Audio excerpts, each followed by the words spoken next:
Okay. Here we are with more of Katawa Shoujo. Now let's see. Where do we leave off?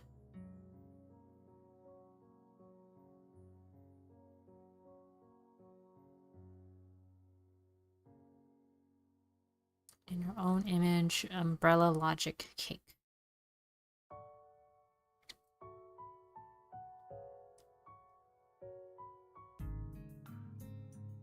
Okay, what happened last time? Let's see, Nomiya. Quickly call myself step onto dessert hallway, leaving the teacher alone with his musings. Weekend will be here soon. It's amazing how fast time flies here. Mama sent me I joined her in the celebration of her triumph at the track meet last week. That should be plenty of fun.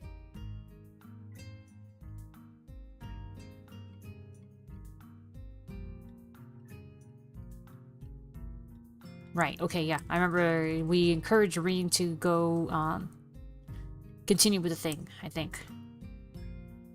And we back. Yep, I'm doing pretty good.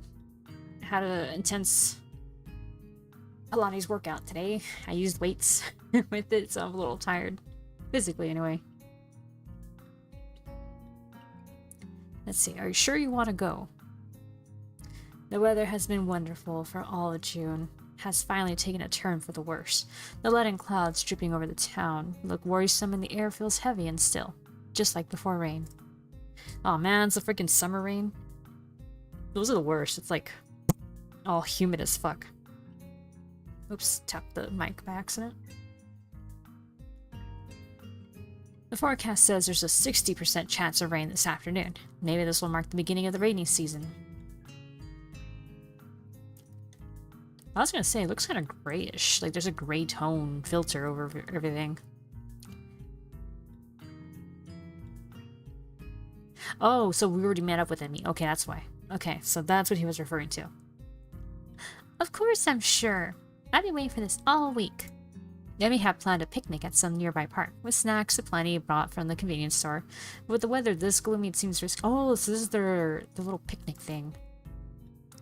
I asked some other people to come too, but they don't want to go because of the weather. We have to prove them wrong.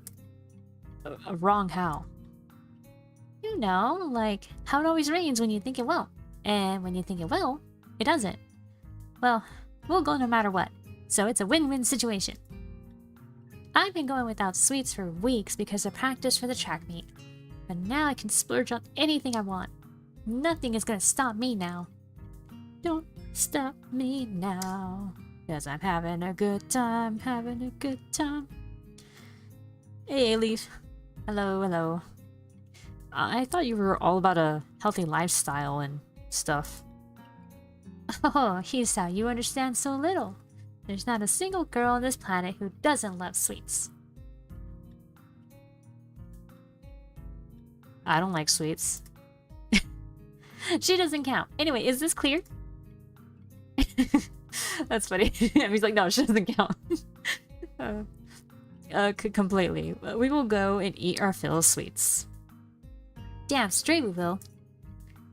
I'm gonna have to work it off later, but it's so worth it.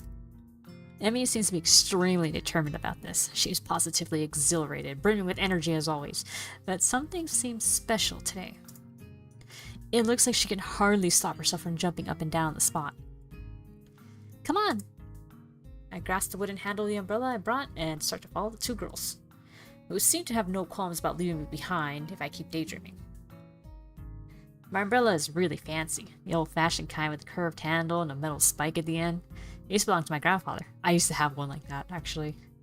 Except it wasn't a spike, it was more like blunted at the end, but it was still like an old-fashioned looking umbrella. And it was a big one, too. I liked it. It looks like an antique, but it's in really good shape. Almost as good as new. It's really big, too. I remember how my grandfather, my grandmother, and I all fit neatly under it when a rainstorm caught us on an afternoon walk years ago, when I was around 9 or 10. My grandparents are both gone now, but I still have the umbrella to keep me dry when it rains. Aw. Oh, Kendi, you had one too. Join the umbrella club. We walk along the road leading down from the school towards the convenience store, the clouds casting their dark shadow down on us. The weather seems to be taking a turn for the worse, and I am pretty sure I just felt a raindrop on my head. Do you guys think of taking umbrellas? It really looks like it'll rain. Reen looks at her limply, having sleeves, and shrugs her shoulders. How is she gonna carry an umbrella? I don't have one. Besides, a little rain won't kill us. She pushes her chest out, looking very confident about that. Yeah, she ain't the Wicked Witch of the West. We aren't made of sugar. I thought that's exactly what girls were made of, especially considering what you're planning to gorge yourself on today. Oh yeah, sugar, spice, and everything nice. She just sticks out her tongue in reply. We walk down from the school to the local shopping district. It's not a long one, but it's not very short either. It's all downhill, so our steps roll easily, but time stretches out nevertheless. The distance is right there, in that gray area where you don't expect the trip to be quickly over with. But you aren't preparing for a long walk either. Thus, the trip is slightly too long to stay comfortably quiet the whole time, though the girls don't seem to mind. Rain walks calmly ahead, seemingly lost in thought. I'm kind of wary about starting a conversation, since the last time didn't end very well for either of us. I haven't exchanged a single word with her since then. Emmy, on the other hand, is way too happy about just walking. She seems to literally jump a little on every step, or skip over cracks, or balance on the edge of the sidewalk. Every now and then, she comments on something to which Rin replies in an automatic-sounding, nonsensical way that makes Emmy giggle a little. She uses rainbow umbrella clouds. Oh, the those ones. Yeah, the little hats with the umbrellas on them. As we reach the bottom of the hill, the first raindrops begin to fall. I feel one hit the top of my head, then two more hit my nose in quick succession. Oh. Oh, this time the rain hit sooner. It's not one or two rain clouds anymore. The entire sky has turned shadowy gray, billowing rain clouds swirling around top of us. Oh, shoot. I guess we aren't going to have a picnic then. Oh, what now? Maybe we could have a rain picnic. A picnic in the rain. No, we'd all just catch a cold, and I don't like getting me or my snacks wet. I kind of like it. Not the snacks part, though. Amy considers our problematic situation for a moment while I open my umbrella and lift it up, trying to hold it so that all three of us get covered. Hey, Hisao. Have you been to the Shanghai yet? It's a cafe somewhere around here, right? I've heard of it. It's a nice place. Let's go there and wait out the rain. If it's just a really quick shower, we can still go for the picnic. And if it gets worse, we'll just order cake there instead. Sounds like a plan. Neither Rin nor I have better ideas, so with Emmy taking the lead, we start walking briskly along a side street. The cafe's only a few blocks away, but even with the umbrella, we can't avoid getting slightly damp. The rain keeps coming down harder and harder. Raindrops have tiny dots on the black... Raindrops leave tiny dots on the black asphalt road, which then combine into a bigger patches like... What? Pointless artwork being made in front of our eyes in mere seconds. Huh, I've never seen that word before in my life. It's pouring heavily, drumming on the hoods of the cars parked on the sides of the street, and already flowing in little creeks along the sidewalks. The yellow light shining through this rainwater streaming down the windows looks very warm and inviting. I shake the excess water off the umbrella and head inside with them, following Emmy to a vacant table in the furthest corner of the small cafe. The place is almost full. Apparently other people had the same idea as Emmy, and now we are all stranded together here in this cozy little place. Varnished wooden pillars and paper screens mixed with Parisian-style tables and chairs, in discordant harmony. A contrast of old and new. Light jazz plays quietly in the background. It's mostly drowned out by the murmur of the customers. You like jazz? There's only one waitress serving the full house, frantically gliding from one table to another and trying to keep up with everything. To my surprise, I think I recognize her. I watch her deliver a tray of teacups and pastries to another table taken by Yamaku's students, then take an order from a middle-aged couple sitting across from us before finally turning to serve us. Yuko? Now that she's close and facing me, I see that it really is her, the part-time librarian of Yamaku in full waitress attire. It's a pretty cute outfit, and she has tied her hair up in buns to match. It's a completely different image from her mousy, plain style at her other job. Yuko blinks a few times, looking confused, then remembers that she was about to say something. Welcome to Shanghai. Oh, so you work here too. I thought you were a university student or something. Yes, that too. It's a part-time job, as you can see. It's Sunday, so there aren't any lectures.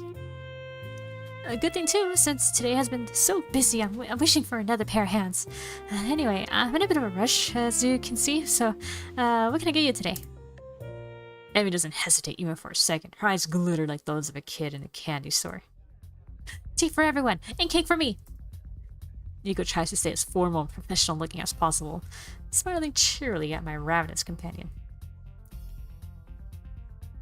I have to admit, I really like this song that plays in particular. It's just so, like, fun. And it always plays when Misha's around, too. The three great constants. Kenji, the Shanghai, and Yuko. Yeah. Yes. Today we have a choice of strawberry shortcake, raspberry layer cake, or a lemon meringue pie. Strawberry. No, lemon. No, actually, I'll take both. Shakes at me in challenge. I'll take just the pie. Nothing. Emmy makes a face at Reina as though she had bitten into a lemon. She's clearly unhappy with her for not joining in. Oh, come on, Reina. That's not polite at all. Nothing. Thank you. No, you silly. I meant that you should order food. Sorry. You should order something too. Well, food. Yeah, order food. I'll take a straw then. My feet are all wet. Sorry? The drinking kind of straw. One, please. Yuko's obviously uncertain of what to think about this. She fiddles with her pen and stationery for a moment, looking like she's about to cry before deciding that we've finished ordering. Thank you very much. Bye, Yuko. She bows down a bit too deeply and scampers to safety behind the counter. Oh, shame that we'll never get a Yuko route. Or a Miki route. After that ordeal is over with, I have a chance to relax a bit and take a better look at the surroundings. Almost every table is occupied by people happy to be out of the rain, thankfully sipping their tea while waiting to dry off. Fragments of grumbling about the lousy weather, discussions over recent homework, carry from nearby tables to my ears. Each one overlaps the other, but all are covered by the sound of falling rain. After a while, Yuko returns to our table, carrying a tray with a huge teapot, 3 cups, a slice of cake, and 2 slices of pie. She's just shaking. It was like she was vibrating for a second. She slaps the chair into our tiny table with a clatter, while sending the teapot tiling over into Rin's lap. We barely recover before she bows again and leaves, hurrying off to serve the other customers. Emmy has been eyeing her strawberry cakes very hungrily all this time. But somehow she managed to contain herself until Yuko was out of sight.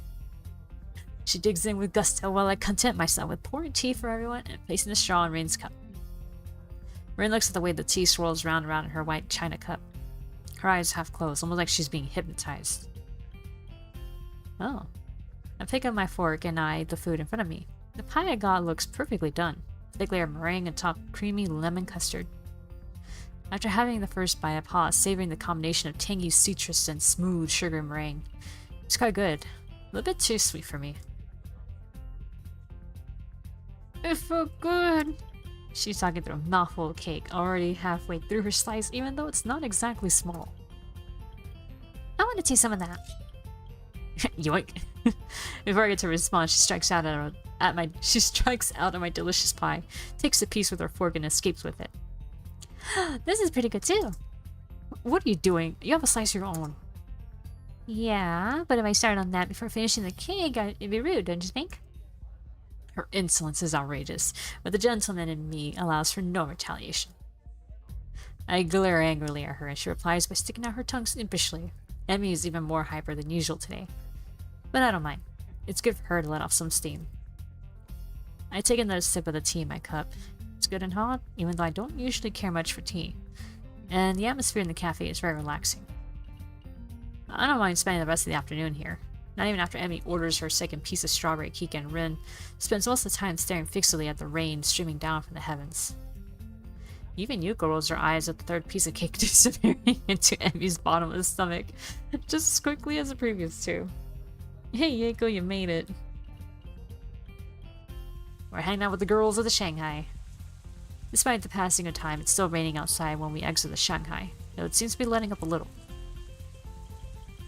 Too bad it had to rain on your parade. Weren't we supposed to have a picnic? Emmy doesn't look too distraught over this turn of events. Nah, that's fine. We had a good time, didn't we? I feel really pumped up. It isn't even raining that hard anymore. I kind of want to hike back to school to get rid of this energy and work off some of the cake. She stretches her arms out and arches her back like a cat. After rolling her shoulders around twice, she smiles brightly.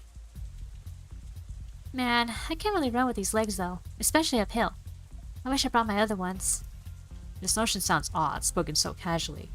But I guess for Emmy, changing legs is sort of like someone else changing shoes. Maybe if I walk really fast, that'll be kind of like running. I think I'll do that. I won't be able to keep up with that going uphill though. I really am in bad shape.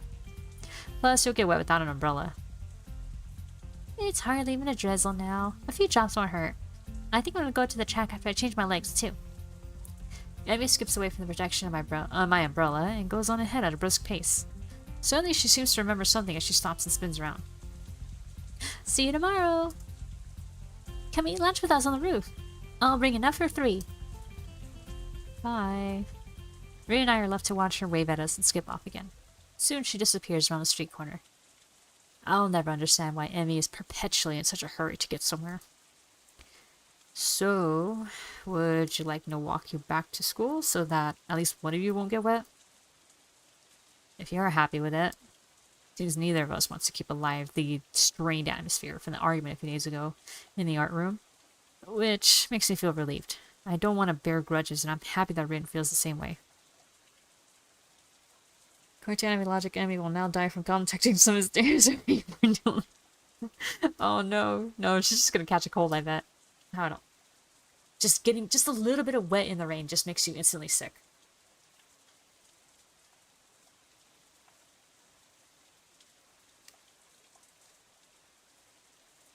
Okay, hang on, drinking water. Thus, it is decided that we are content with each other's company for now, and we start walking in the same direction as Emmy, albeit at a considerably calmer pace.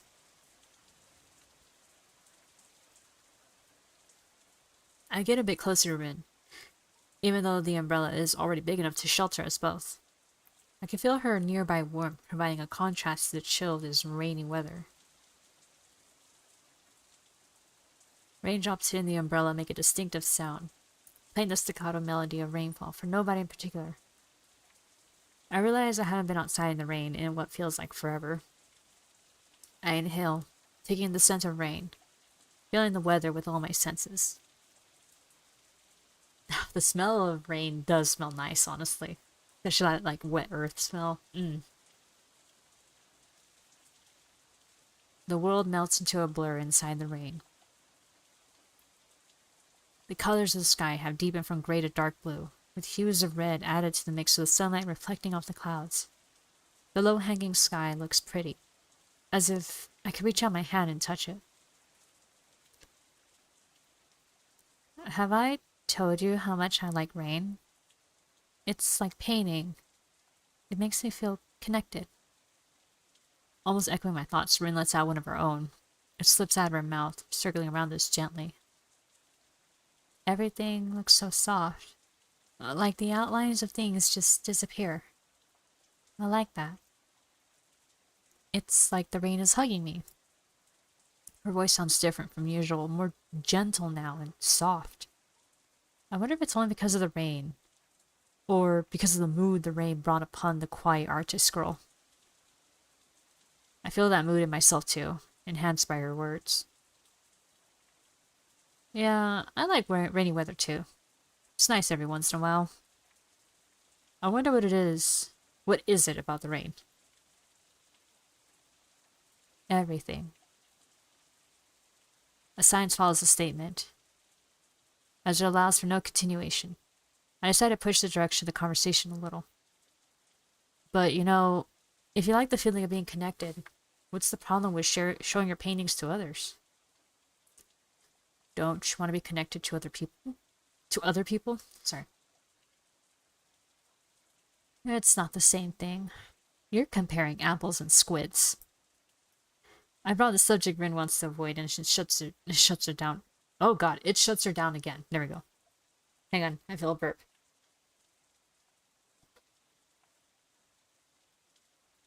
Oof, okay. The question stays hanging between us for the rest of the trip back to school, and I can't help wondering what on earth I could have said to truly reach Rin. Does she feel that she's lacking an identity? She has a strong personality, but if pressed to elaborate, I'm not sure I could describe it accurately. She feels like a person who is in constant conflict with herself. I never know what to expect when I talk to her. I wonder how she herself experiences that disconnect. If Rin is asking herself every day, who am I, and obsessively paints images to define herself day after day, what does she think of that way of living? The irony is, that's the exact same question I've been asking myself for the past 4 or 5 months. For me, it was miserable. I can only assume that's the natural state of being for this girl. I'm walking in the middle of the street, perfect for isekai story. Truck-kun's gonna say hello. When we stop in front of the dormitories, Rin turns to face me, as if sensing my thoughts from afar. Her gaze travels emptily past my left shoulder into the shapeless rainfall. Her dark eyes seem to suck the low ambient light. Oops. Excellent. Touch the keypad. The mouse pad, sorry. Low ambient light into themselves, like a reverse mirror. That empty gaze lets nothing out. If I want to understand what's going on behind those eyes, I have to work it out myself. Rin opens her mouth and closes it without saying anything. The silence lasts for a few more moments before she takes a step towards the dorm building door. See you tomorrow. That's it! Damn you, Hisao, you let her slip away.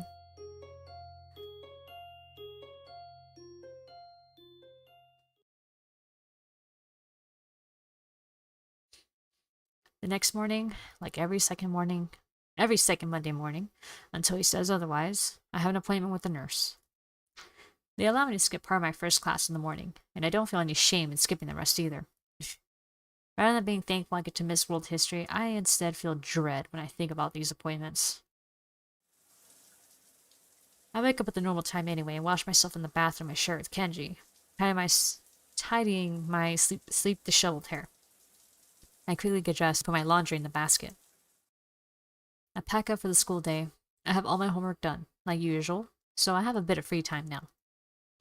There's no point in going to the morning class for 20 minutes before I have to get to the nurse's office, so I lie down on my bed and read a book until it's time to go. The door to the nurse's office is open, which is unusual. I enter while knocking to announce my arrival. Looking up from his computer screen, he motions me to take a seat with a friendly hello. Steam wafts up from a piping hot cup of coffee on his desk. It's probably not his first today. How are you feeling on this wonderful morning, Hisao? I'm alright, I think. It was cold yesterday because of the rain, so I woke up feeling a little bit groggy. Ah, you too, huh? Quite a few kids got caught without an umbrella, so we've been spending time handing out masks and curing sniffles. Alright, today's test day. Give me your arm. I extend my left arm towards him, keeping my face expressionless. The nurse ties a rubber tourniquet around my bicep with a practiced movement and briskly goes about his business. I don't think anybody really likes getting stuck with needles, but at least I got over my distaste for them. I had to. Now, I barely even twitch at the moment of truth. Once that's done, a blood pressure check follows. Then there are checklists and questionnaires to go through. The nurse nods and scribbles in my answers to the questions as I get them. Alright, let's have a listen now. I unbutton my shirt and put it neatly on the back of the chair I was using, while he puts on his stethoscope. I know by heart the order of places where he's going to listen to my lungs and heartbeat. I adjust my breathing to be even and deep without even being asked. It's become routine now, for both of us. It's funny, This is pretty much the only time in one's life when you really concentrate on breathing and nothing else. It's always amused me. The nurse lifts the cold steel stethoscope from my chest and places it a few inches lower, listening again. The contact in the middle makes me flinch on reflex, even though I was expecting it. He furrows his brow, but I can't tell if it's because he's unhappy or if he's trying to pick something specific out among the complex multitude of irregularities in my heartbeat. Is there something wrong? Please don't talk. I shut up and become more anxious. The nurse is nice, but I can't help disliking these mandatory checkups. I wonder if I'm going to end up hating all medical appointments from now on because of these. They try to keep hold of. He finally lifts the circular metal plate from my chest, allow me to walk again. Trying to keep hold of is losing. Yeah, that's true. You can't win or win sometimes. Everything seems to be fine. Are you feeling alright yourself? I suppose. I was out yesterday when it was raining, and yeah, I really feel a bit under the weather in the morning. Maybe I caught a cold. Were you with Abby? She came down with a cold too. My people told her stay in bed for a day or two. Oh, really? I mean, I was with her, but I didn't know she got sick. I guess it was a dumb thing after all, for her to go out in the rain like that. It's just a drizzle, she said. Yeah, well, let's put that aside. Everything seems to check out for you. But remember to be careful. Of course, I really don't want to go back to the hospital. He catches something.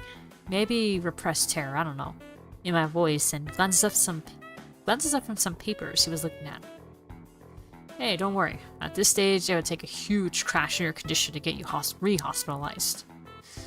It doesn't really reassure me, but grumbling about it to him won't make any difference. I quietly take my leave. Walking along the corridor from the auxiliary building to the main school building, I encounter a young female nurse coming the other way. She smiles at me when we pass by each other. The lobby is empty of people. No surprise, since classes are still going on. I hear muffled sounds of discussion coming from behind the first floor classroom doors. I glance at my watch. I'd have to rush to get to my classroom in time. And I don't feel like going to class anyway, so I decided to climb up to the roof and have an extra long lunch break. I've earned it. Emmy promised she'd bring something for me today, but if she's sick, that's probably not going to happen. Yeah, I'm not feeling hungry anyway, so it's all the same. The climb up the steep stairwell to the roof is oddly liberating, almost like losing weight. I feel satisfaction that it doesn't win me as badly as it did the first time I came up here. I push open the squeaky door at the top and step into sunlight. The chain link fence allows for a grand view of my treetops. Oh god, I sat stupid. Oh my god. Oh, my foot. Oh, it's asleep. I was sitting cross-legged in my chair and I think I put too much weight on my leg. Ah, it's all tingly. Don't move it. Okay. We're good. Just ignore it. All the way to the gray silhouettes of downtown, further away. The dreary weather of yesterday is just a memory now.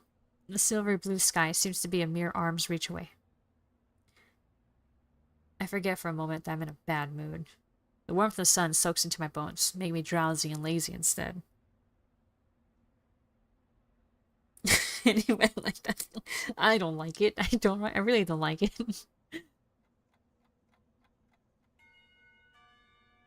The bells ring for lunch break, startling me back into reality. Soon afterwards, the quad below me bursts into life. Students pour out of the doors, down the ground, intent on enjoying lunch at the quad and lush gardens in this perfect weather. When I hear the door to the stairwell being pushed open, I don't bother turning to see who it is. The intruder starts coming towards me with uneven footsteps. The little river stones the roof is covered with rattle and crunch underfoot. The footsteps stop a few feet behind me, followed by a silence. I look upwards into the glowing eye of the sun, absorbing its warmth in my whole body.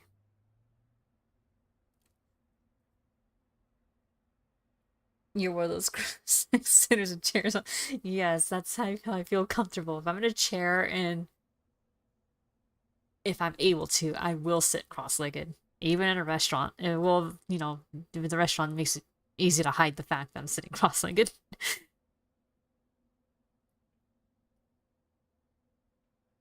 It kind of keeps me from moving my legs too much because otherwise I fidget them.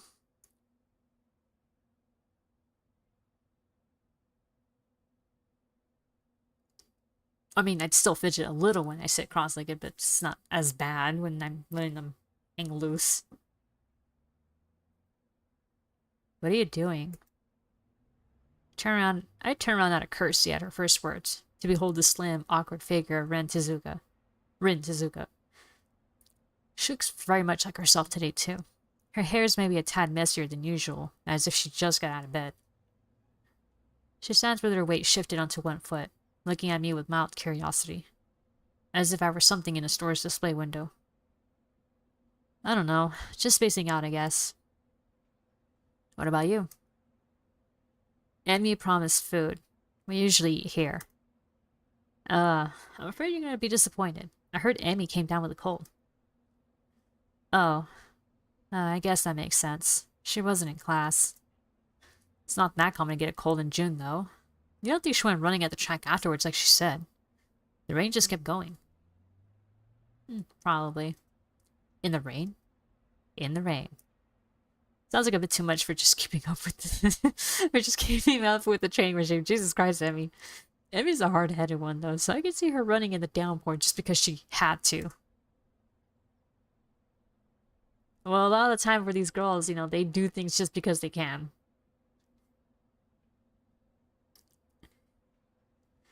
Well, that's obviously overdoing it. Probably why she came down with that cold, too. But I guess it's kind of cool. Speaking of that, I'm not feeling well either. Achoo!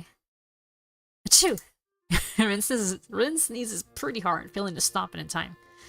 She cranes her head down to wipe her nose and her shoulder. So, deciding that would be too unladylike, I pull out my handkerchief and hold it to her nose.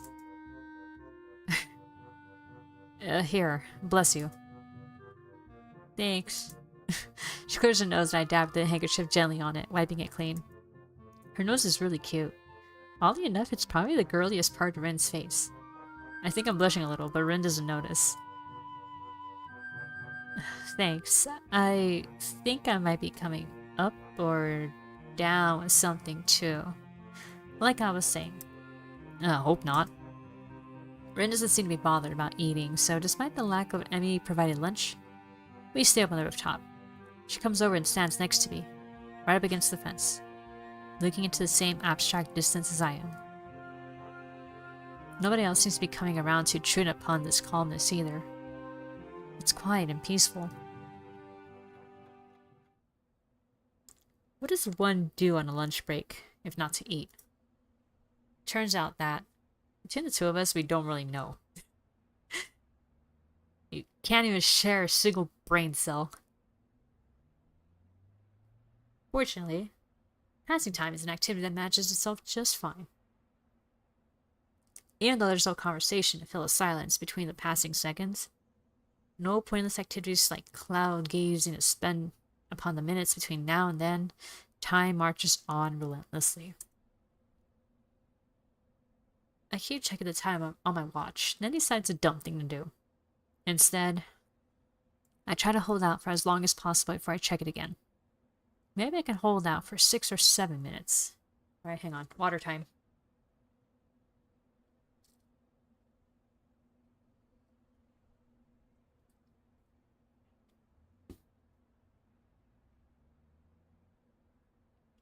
Rin remains silent, idly looking up at the cerulean expanse above us. I wonder why, more often than not. We don't speak much. She said that she doesn't like speaking because of her perceived difficulties with expressing herself properly. As for me, I think I just got sucked into the habit at the hospital where I spent such a long stretch of time never really talking to anyone.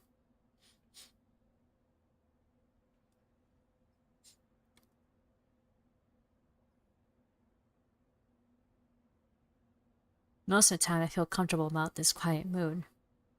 And even when I get the feeling that I have to break the silence, it's always so difficult to come up with something to talk about when it's with Rin.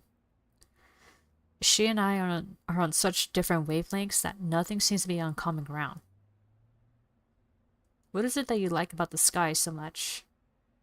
She turns to me, her eyes dark and serious. Sky is the only thing that is perfect. I know it. You could say I'm an expert of sky if you wanted. And I am, even if you didn't want to, a sky expert. It's always different, but it's always perfect, also when it's different. I follow her gaze up in the boundless blue expanse, thinking of her words. Have you ever wanted to be something different? It wouldn't be so bad to be the sky. No, I mean, someone else. Someone different. To go to a normal school like everyone else, not have to worry about stuff. What stuff? I try to find the right words for a moment, but can't manage to form a sentence that I'd be comfortable with actually using. Man, I don't really want to say it out loud. Try. I'm not so good at mind reading. Don't you ever want to not be disabled? She thinks about this and then shakes her head, frowning. That's a hard question. I don't know what to say. It's okay if you don't say anything. For some reason, I'm just so unsatisfied with who I am right now that I'm constantly thinking stuff like that. It's pretty hard to admit, but there it is.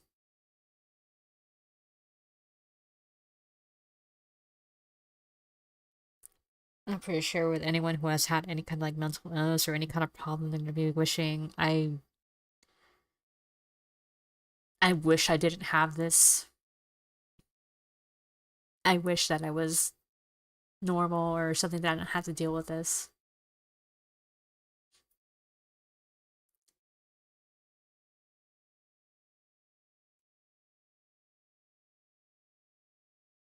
Honestly, I feel relieved about finally saying it out loud to someone, even if it's just Rin.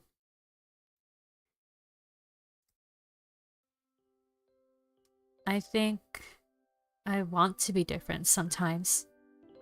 I've thought about changing myself lately, but it's a bit scary.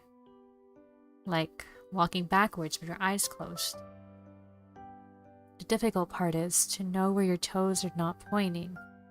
I mean, directions. Even if I don't do anything, I would never stay the same. It's like my old paintings.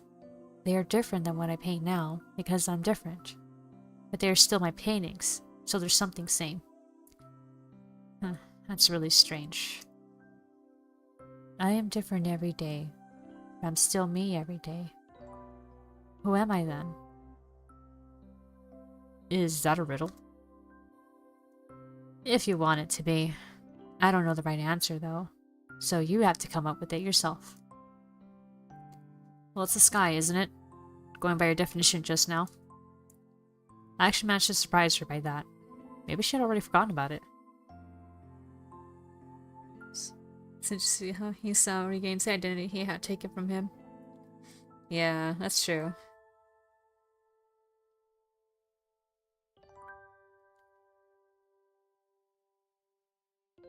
That's right.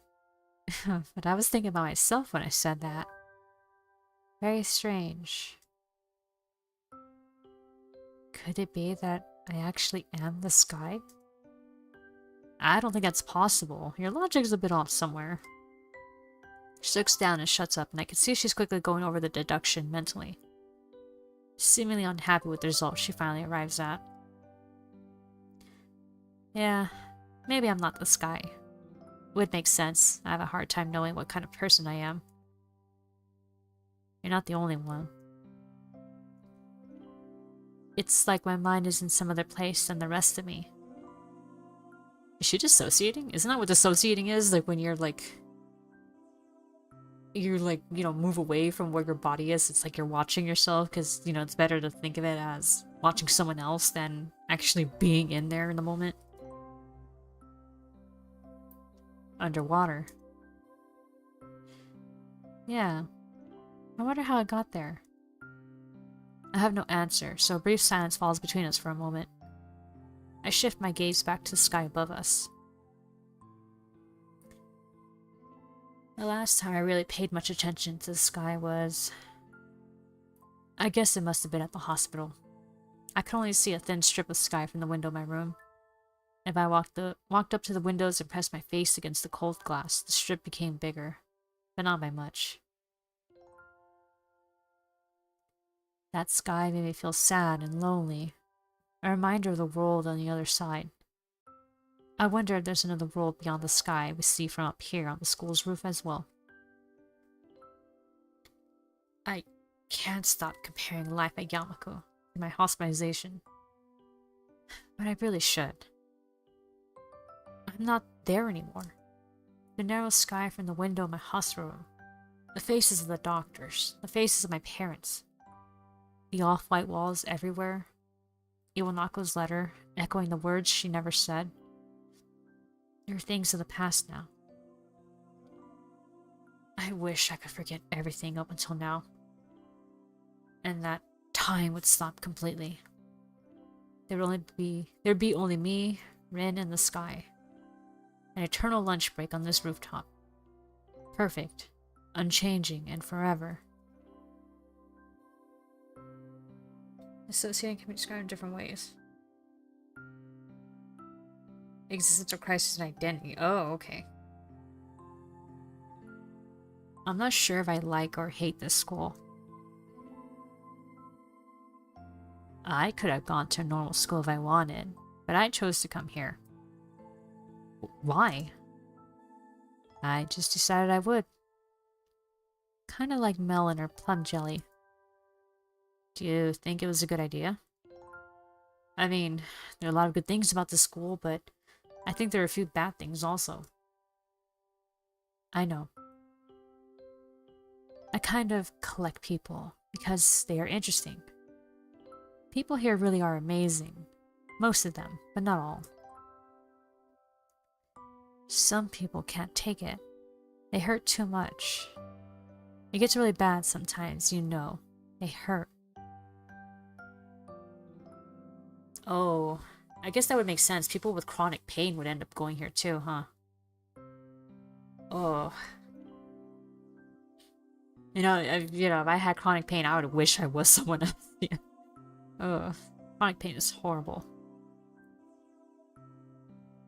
I wonder if you're like that too. I hope not. I don't like things like that. Hey, I'm not your case study. I'm not gonna give up and die or anything. Anyway, I meant more that this place is too distant from the real world. What's the real world? Everything out there. Real people with normal everyday lives that fit together like a puzzle. You don't think we aren't like that? Real people? Well, maybe we aren't. Well, no, we are. I just meant that it feels more like we're the leftover pieces. Ren thinks for a while, her almond-shaped eyes narrowing as she bites her lip a little bit, like a child. Is it hard to be disabled? Her question urged a dry chuckle from me. You tell me, you've been in this business a lot longer than I have. She thinks about that for another while. I don't really feel that disabled. I mean, I do pretty much everything differently, but it's not that hard. You can always practice. I started to practice food things this year. I think I'd want to learn to cook in a real kitchen someday. Oh, that's admirable, but I don't think it's just a state of mind. Maybe not to you. I have no good counter to that, so I concede by falling silent. The situation is making me more and more confused. I know what I want, but I don't know how to reach it. Rin seems to believe she can simply will herself into the shape she thinks she needs to be. Sorry, hang on. We can't decide whether she wants to be a bird or a butterfly. I think she meant more mentally they hurt. Oh, okay.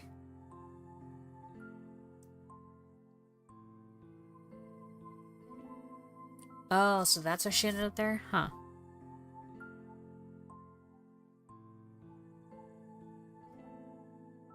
I think in the end, I'm not really that happy with who I am either. But that doesn't mean I regret being who I am. That's the thing that's wrong with you, Hisao. Whoa. I've only started to process that rather blunt statement before Ren suddenly hugs me. How does she— what, how? What are you doing? I've never been hugged by a girl with no arms before. To be honest, it doesn't really physically feel like a hug. The awkward way she presses her body against mine, and the lack of embracing arms makes it feel like she fell on top of me. But the warmth of a real hug is still there. And that's how I recognize it for what it is. I'm hugging you, Hisao. I know that, but... is it wrong? I thought this is what you're supposed to do.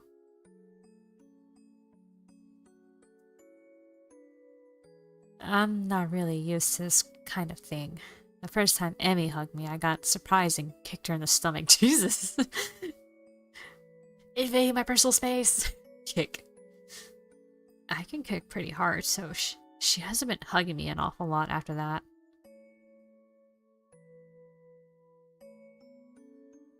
More and more, I feel like she is a little bit— she does have some tism in her. She did something because she thought, isn't this what you're supposed to do? But sounded so unsure about it, and then when it comes to actual hugs, she like, you know, is like, wait, hold on. I don't know if I like this, I don't like it, nope, get away. It's not every autistic person likes being hugged, obviously. They like some compression, obviously, you know, and all, but I guess, you know, sometimes they have a problem with the actual contact. Huh. That's what I've heard. Like, my brother's like, he's awkward with hugs.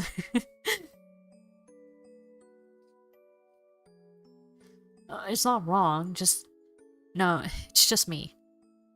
Things are a bit hard for me, for the time being. I can't seem to react properly to anything. Really? So it is hard being disabled after all? Yeah, she has me cornered there. I don't have the energy to start arguing against it, but I feel like I have to get something out. Well, no, it's not hard. I think it's just me overthinking things. I really wish I didn't feel so sorry for myself all the time. What if I always was this fragile, or if I became this way after my incident? Nothing had ever truly shaken my world like that before, so there's no telling. Rin presses her cheek against me tightly. I can feel the warmth of her body close against mine. Sorry. Her body temperature feels really high, as if she had absorbed sunlight into herself, and was now sharing it with me. Or perhaps it's a natural state for her. It's the most comforting thing I've ever felt in a long, long time. Wow, your heartbeat really does sound really weird. It's like a drunken percussion orchestra. Ugh, please don't say stuff like that. I get very uncomfortable. I'll have her comment anyway in an attempt to ease the tension. Sounds a little bit too forced. Man, I'm sorry, I'm such a mess. It's okay. It's the best part of you. Hearing that doesn't make me happy. She breaks off the hug and settles down. An awkward silence falls upon us like a blanket. Me feeling embarrassed about myself, and Rin trying to arrange her expression to something she likes. One last time I glance upwards. This rooftop is really great. It's like I'm just a little bit closer to the sky. I know a better place, but we can't go there on lunch break. I can take you there sometime if you want. The bells ring for the beginning of the afternoon classes, and Rin stands up to make her way downstairs. I don't hurry after her. I decide to stay up here for just a little while longer. Thanks for the hug. Thanks for not kicking me. After Rin leaves, I finally let tears roll down my cheeks and cry for my condition for the first and only time in my life. Then I cast away that hollow person lying on the hospital bed. Forever. Oh, damn.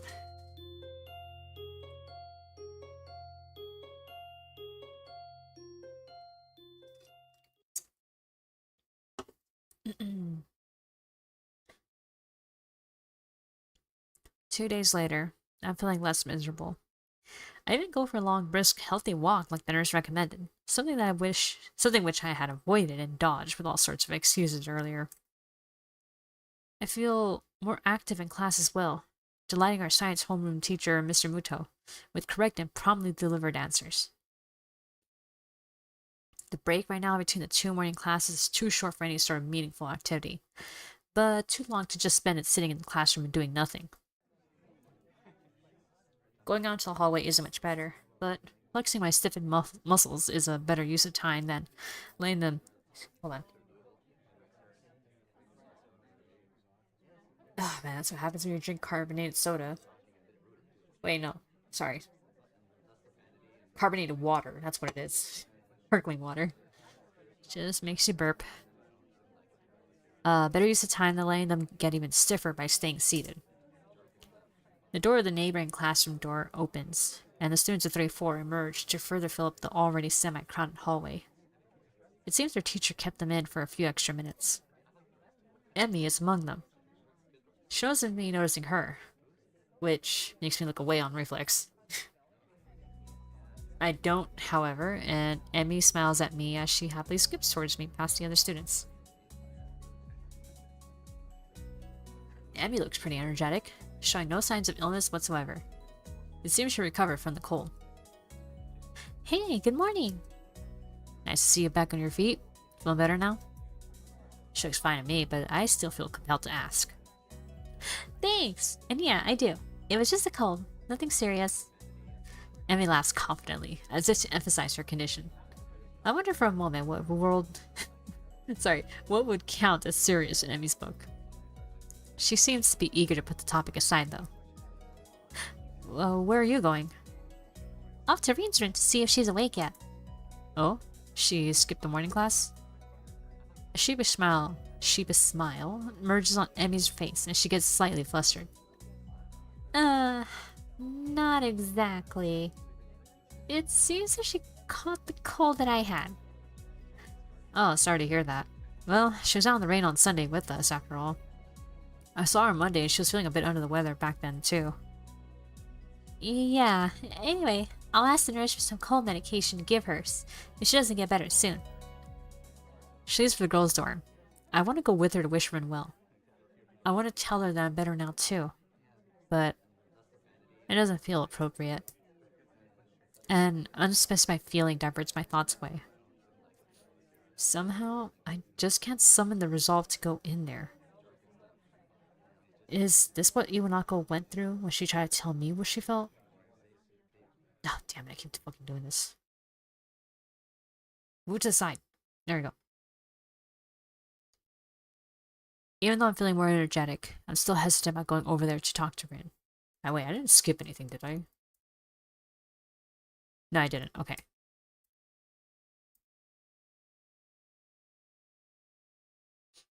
It's not until 2 days later on Friday that I finally gather enough courage to enter the girls' dorm.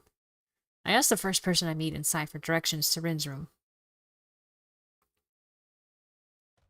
I knock on Rin's unmarked door and wait. Why do I feel like we're leading up to something big? I don't know, I'm getting a weird feeling, and it's very quiet. After a few seconds of silence, I hear something rustling inside the room. I start wondering if maybe I should have brought something for her. Like a can of warm coffee or some oranges. Could have peeled them for her. Well, too late now. The door opened soundlessly. It was already unlocked, and I found myself staring at Rin, who stares back at me. She looks like she just got out of bed, with her hair all messed up. And barely any clothes on. Hello? There's a strange, stupid-looking smile on Rin's face. I'm not exactly sure why. Rin smiles so rarely that it seems to be out of place every time. Especially so now, given her partially undressed state. Said state makes me feel extremely conflicted about whether or not this was a good idea. Her cheeks are flushed rose red, contrasting with the milky pale complexion of a person who doesn't get enough sunlight. Her forehead looks sweaty, as though she might have a fever. Hi. Now what? I didn't plan anything further than this, and Rin is staring at me with those expectant eyes of hers again.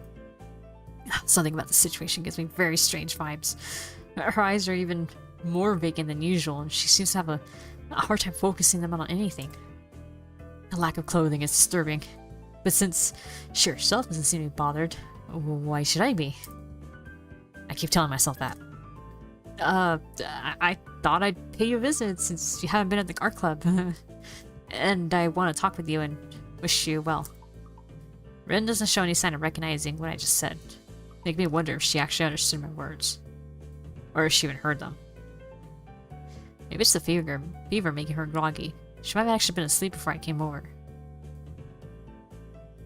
I wonder if this was actually a CG, but it's like not showing us this because it's censored.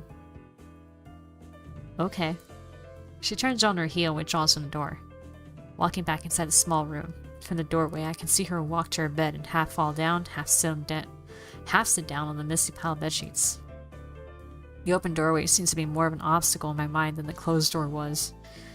But since Rin doesn't say anything else, I step through it and enter her room. Rin is on her bed, leaning against the wall, leaving the only chair in the room for me. She keeps quiet even after I sit down, so maybe she meant to invite me in, but just forgot to say so aloud? An implied invitation, as it were. Very exciting. Nobody has visited me before. The break in the silence draws my attention from the room to its inhabitant, who currently seems to be in the middle of a very profound thought process.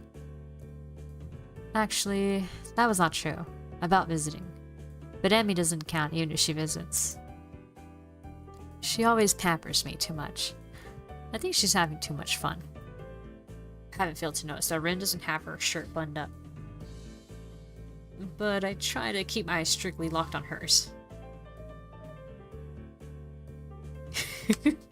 I don't know why I got reminded of this video I saw where this dude was like, no, we're like, you know how they have the eye tracking like technology where you can see where someone's looking?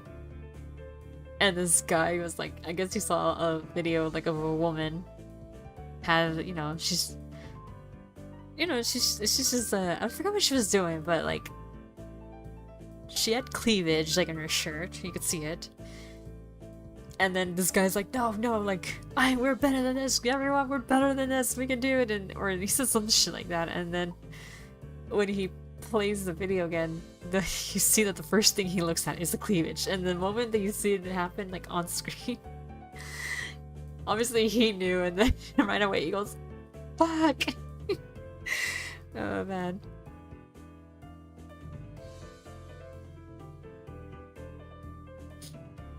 You can only be so strong.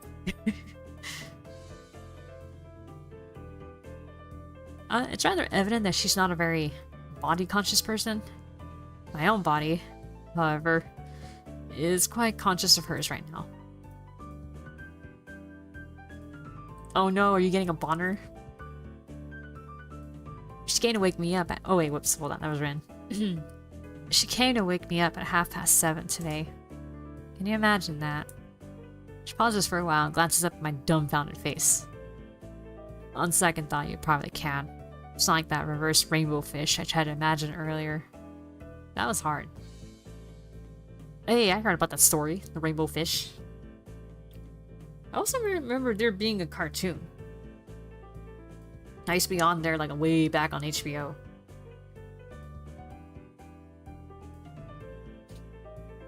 And I remember, like in the book Rainbow Fish, and there was a bit of an asshole. But then eventually over time, he's like, alright, fine, have one of my scales and whatever. I'm pretty sure I recall him being less of an asshole in the show. I don't know, it's been ages since I've seen it, so... Oh, well, yes, that seems like a pretty normal time to wake up if you want to go to class in the morning. I'm trying to sound as reasonable as possible to counteract Rin's unreasonable annoyance. Told her to sod off. She gave me these meds and told me to take them. Followed her eyes to the night table and then to the pill bottle sitting on top of it. I pick it up and turn around and look at the label so I could see what kind of medication Emmy brought. Active ingredient... Codeine? You took all of these? No. Yes. I've been eating some since there's so many of them. Seems to make this thing not so bad. Actually, I think I'm feeling just fine. Her head lolls around, making it look like she's either trying to stretch her neck muscles or possibly pass out. Never heard it. Oh, okay. I mean, I saw it way back, so... She took several of these pills? Can that be safe? At least it's bound to have some side effects, which I'm afraid I'm witnessing right now. Hold on. Hang on a second.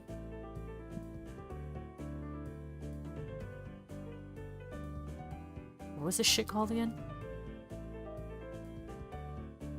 Wait, there it is.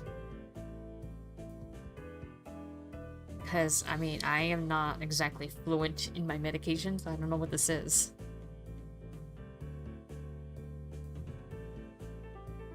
Oh! Holy shit! Is this- wait, is this really... Oh my god. Okay, wait, well it is a cough suppressant, but...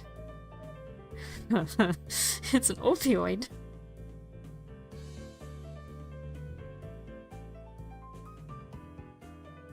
Increasing the pain threshold. That's interesting.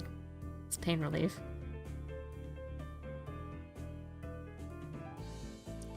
It increases the activity in the part of the brain that triggers coughing.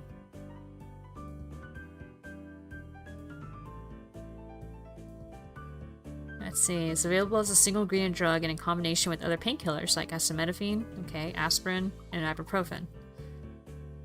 These combinations may offer greater pain relief than either ingredient alone. Generally take about 30 to 60 minutes to start working, and their effects last for approximately 4 to 6 hours. Potential for addiction. Yeah, because it's an opioid, yes.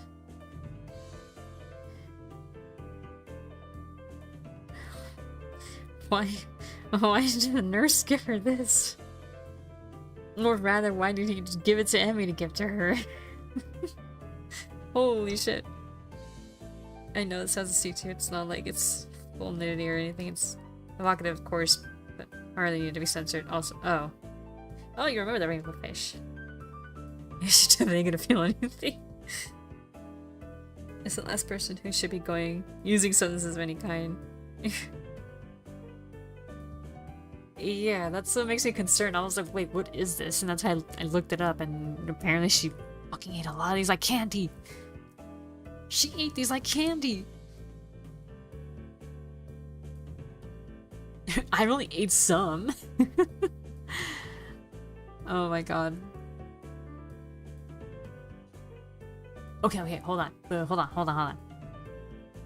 If my suspicions are true and she has some neurodivergence, she has some form of neurodivergence, because it sounds like she's out DHD with a bit of both. Maybe this might have a different effect on her.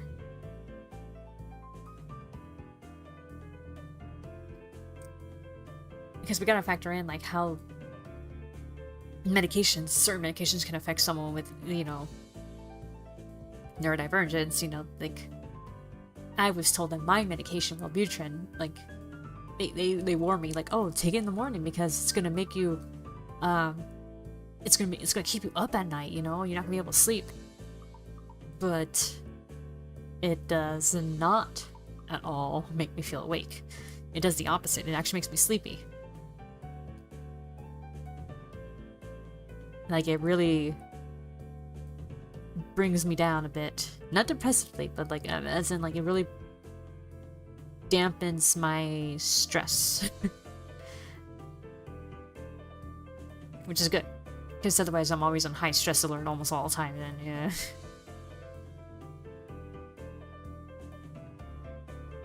So even though they warn me about like the quote-unquote typical symptom, I have never experienced the symptom of having a difficult time, you know, falling asleep.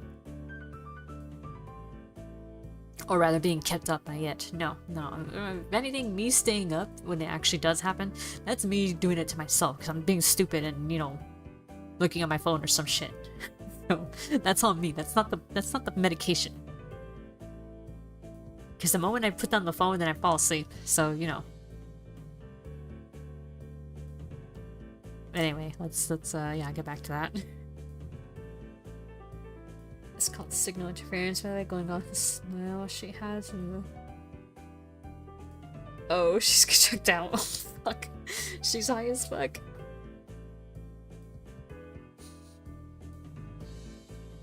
I am feeling just fine. I am fine. Just someone taking this buzzing away from my head. I can't think straight. The annoyed expression returns to Rin's face. It's like many of those insect things. Or one really big insect thing. With lots of wings. Very much color and everything. What's the word for those? Oh, never mind, I remembered. It's the butterflies. She smiled slightly at her last observation. The small pause in her monologue is not long enough for me to dare saying something that could potentially, but not likely, salvage this discussion. I love butterflies. They are the best animal. Did you see any on your way here? Hisao. Shares my name on as an afterthought. Also make clear that she is now addressing me instead of just speaking her mind to whoever might be listening.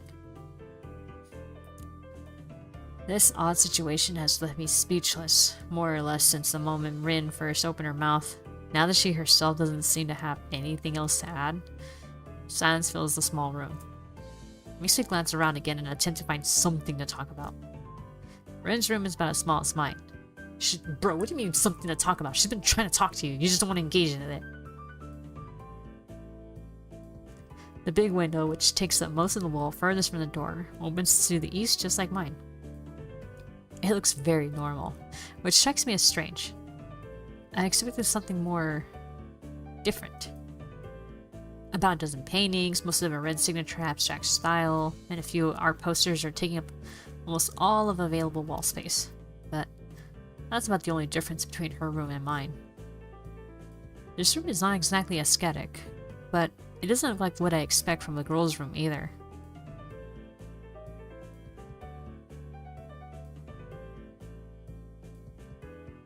Oh, sorry, that time was a yawn.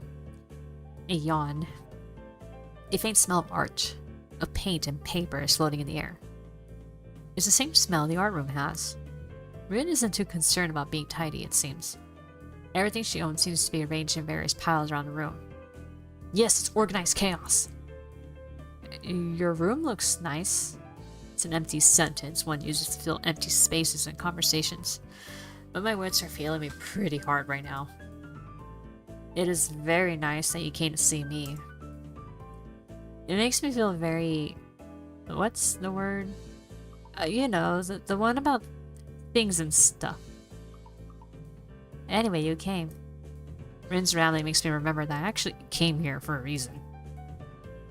Hey, about what we talked about on Monday. On the rooftop. Remember?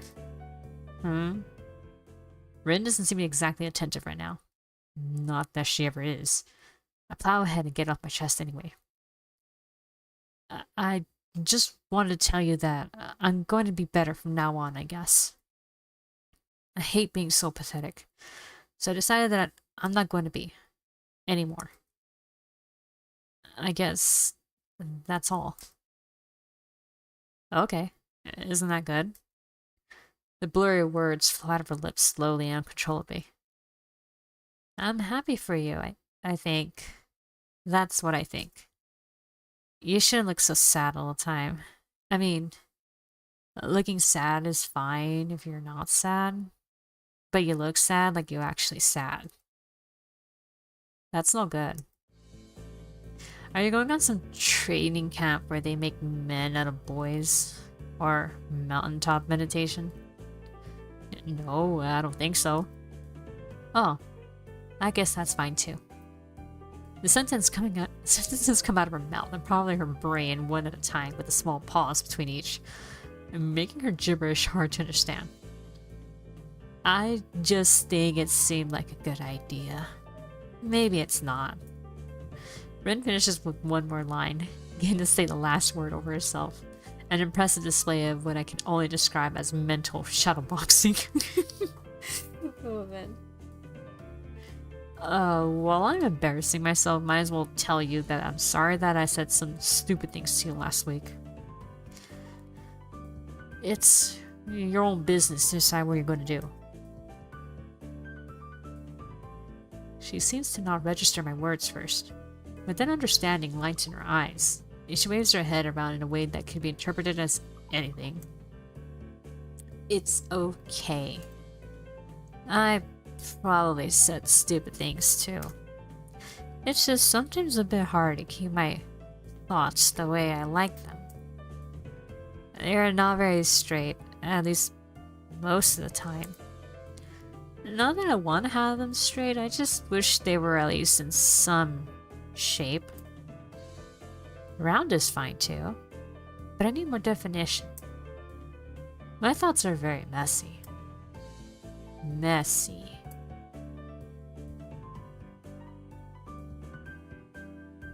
Oh, she's not that no. Okay, maybe it's just a shirt, but yeah. She repeats the word melancholically, then flops lying down on her bed and nuzzles her head against her pillow, shutting her eyes. Enough. Tired. You should go. I'm going to sleep again. She opens one of her eyes to look at me. Was it you who likes to look at sleeping girls? Or someone else? Maybe there were many of those. I can't remember. You can stay if you want. No, I'll leave. I have to do homework anyway. I stand up from the chair and take a step towards the door. Wait. Her request stops me in my tracks. Not that I intended to scoot off right away. Sure, it's actually buttoned up in this. Oh, so it was more open. Okay. I did find out that Emmy's like final CG, where the one that we got, it had her in her pajamas, but the original was her actually naked, and you saw her bare back and everything, bit of her butt.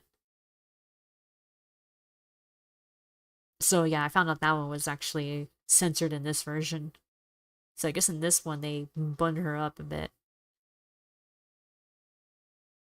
Kind of makes me wonder, was she like not wearing a bra, or was she wearing a bra and then...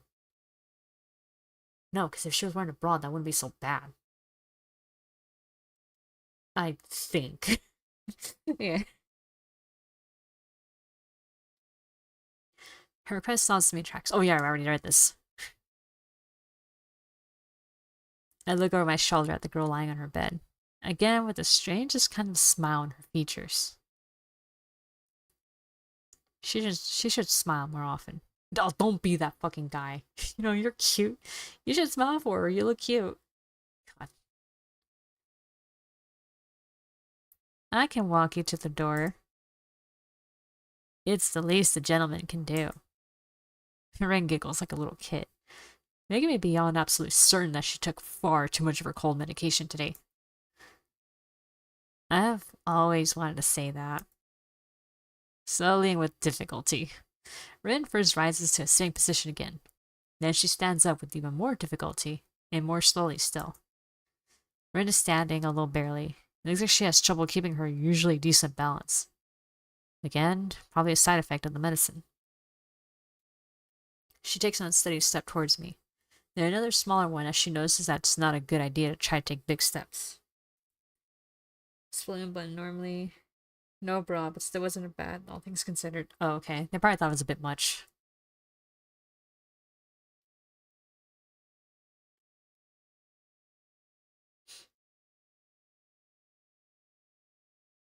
Because it seems like they're kind of trying to hide any sort of nudity, and even something where it's partial nudity.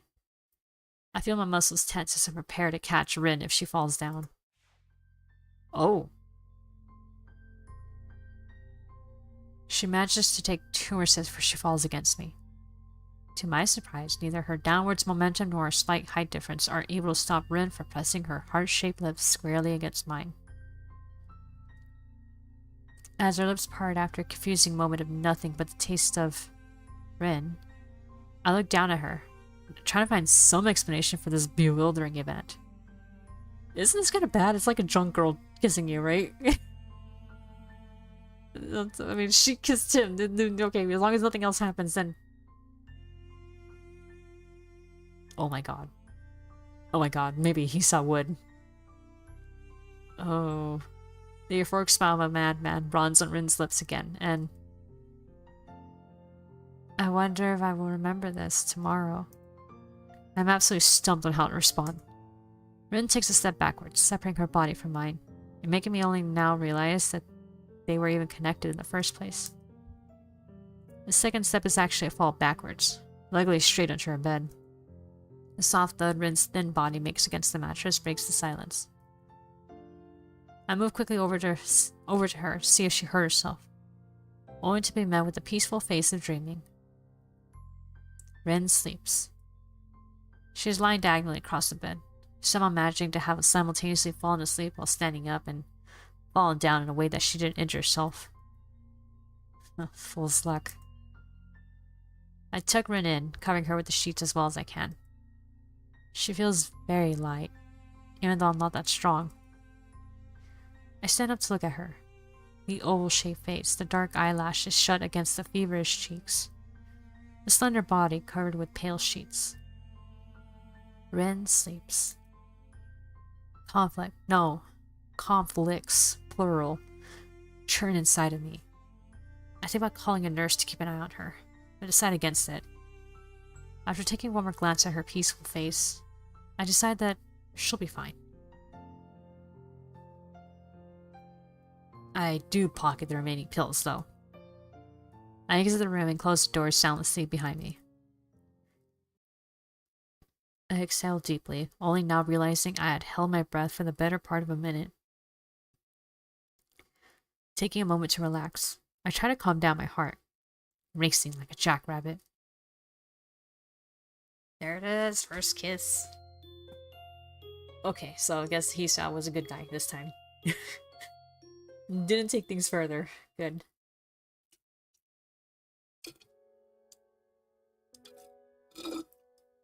Oh, did I finish this? Damn, okay.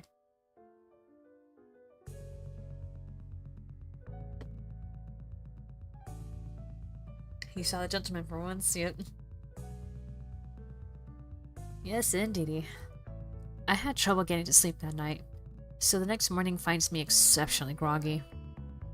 I briefly consider skipping class, but remind myself that I was supposed to be a stronger person now. I get up like a good boy and put on my uniform, then make my way to the main school building without eating breakfast. I sit in my seat in classroom 3-3, waving a greeting to Misha and Shizune like I do every morning, and let the day wash over me. The afternoon classes are always longer than those in the morning. This is true regardless of whether I count it by the minute or by the number of doodles drawn in my notebooks. Today, I'm especially distracted, as I keep thinking about Rin. Did I manage to properly tell her that I want to get better? Did she understand a word of what I was saying? I think about the kiss we shared and what it means. She was so out of her mind, maybe it means nothing. But we've been getting closer lately. Well, what does that mean? I think about Rin more and more nowadays. I wonder if she thinks about me. The ringing of bells makes me flinch, and then I realize that I haven't been paying attention during the latter half of class at all. I look at the assortment of sketches traveling up and down the margins of my notebook. The only thing I got done in the last hour. Feeling vaguely disappointed in myself, I pack up and get to the hallway. Rin is standing right outside the door, her presence stopping me in my tracks as soon as I spot her. Her posture is relaxed as always, but I suddenly feel like I just ate a Sorry, I suddenly feel like I just ate a crowbar. I'm having a hard time meeting her gaze. She doesn't seem to have any trouble looking at me, but those dark eyes are making me feel flustered for no reason. It's hard to look straight at her, so I turn my face away a little. I don't know what one should say in this kind of situation. Then again, I rarely know what to say to Rin in any given situation. Hi. Hello. I try to get rid of the awkwardness in my voice and invoke a more natural way of speaking. I suddenly worry about where I should put my hands. Feels like they're in the way somehow. How are you feeling? You were pretty out of it yesterday. I'm okay. What do you mean, yesterday? You don't remember? She tilts her head to the side like a bird, looking somewhat confused. Remember what? I have a pretty bad memory. Yep, same here, girl. About yesterday. What about yesterday? I came to see you and... I don't remember that kind of thing happening. She really doesn't remember? I don't know if this is a good thing or a bad thing, but I feel disheartened all the same. I remember that I promised to show you one place, though. Did that happen for real? Maybe I just think that I remember that, and I really don't. No, that was real too. Okay. You wanna go? Now? Yeah. Well, sure, well, why not? Is it far? It's not. Together we walk downstairs and outside. The usual summer day wearing cicadas... Wait. The usual summer day wearing cicadas and all greets us. It's immensely hot. Without the air conditioning the classrooms offer, I start sweating immediately. We start along the tree-lined pathway that leads towards the dorms. Cherry trees offer shade with the sunlight blinking through the holes in the canopy. The light creates a chaotic pattern of shadows dappled with bright places where the beams hit the pavement. Rin's eyes are wandering in every direction but mine. I get the feeling that it's not intentional. That it's intentional, sorry. She leads me to the back gate once again, taking us through it, and into the forest beyond.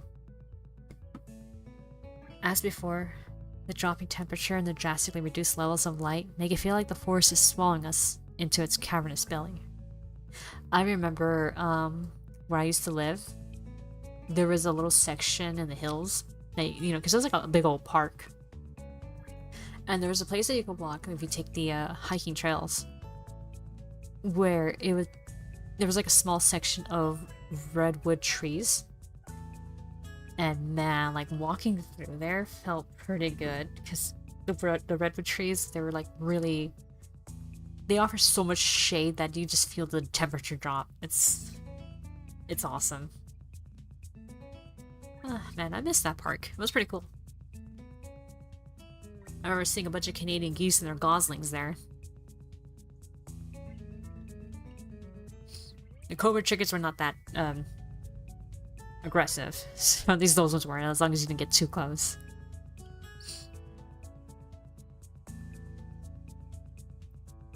We head uphill along the same path as last time, snaking around trees and boulders, over roots and rocks, past wild undergrowth.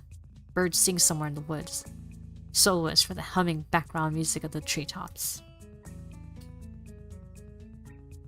We go past a small clearing with a big maple that is now called the Worry Tree. The climb steepens, then becomes easier again. I have to stop a few times to catch my breath, then hurry after Rin, who doesn't stop to wait for me. Soon, I'm out of breath again. Suddenly the trees end, and we emerge from the forest. The boundary of the woods is sharp and abrupt. as though a line had been drawn to mark it. The hill continues to climb up a little further.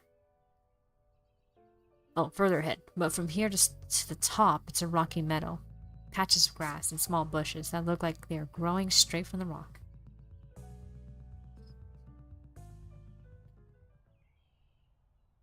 We soon reach the highest point, with the forest behind us and the view to every direction opening in front of our eyes.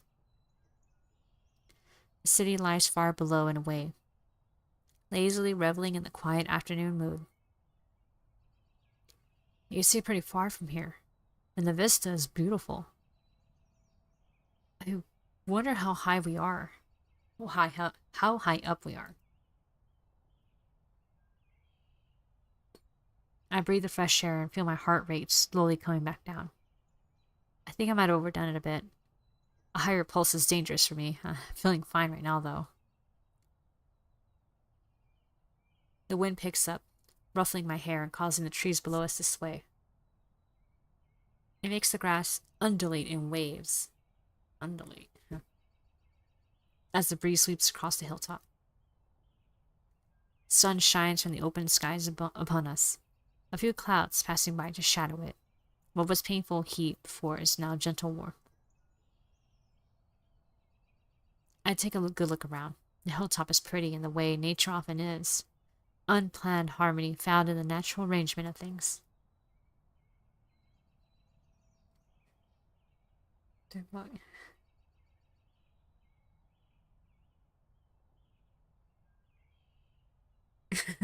Oh, okay. So it looks like you got you were friendly with some geese. I mean, the geese that were in the park, I think they were just so used to people that, that's why they weren't too bothered. But you can tell when, they didn't like it if you got too close, because, the parents would just be like, they'd be up and, like, staring at you if you got too close to their goslings.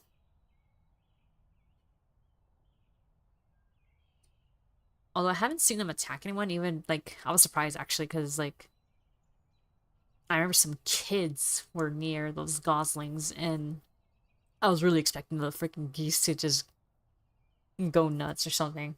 But they didn't. They just, like, looked at them like it was a good, you could feel that, feel them staring, yeah. But they didn't attack. It was almost kind of scary that they didn't attack, when you're expecting it. It's like when it doesn't happen, it's like, oh god.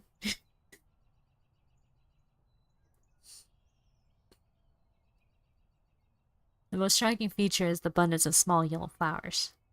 They're literally everywhere in this small meadow. I can't help commenting on it. Wow, a lot of flowers. Yeah, do you know this kind? They will fly away. Yeah, dandelions. There are not many of them at the school because they cut the grass so often. Nobody cuts grass up here. The fragile-looking flowers will soon turn white and fluffy like cotton, and the wind will carry their seeds away.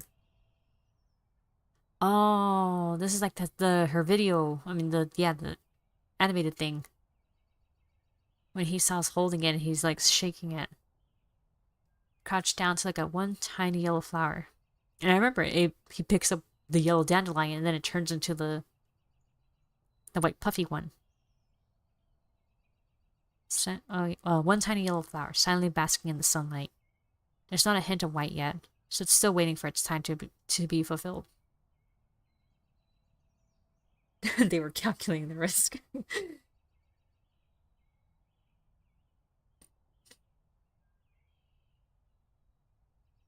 Maybe they can read humans.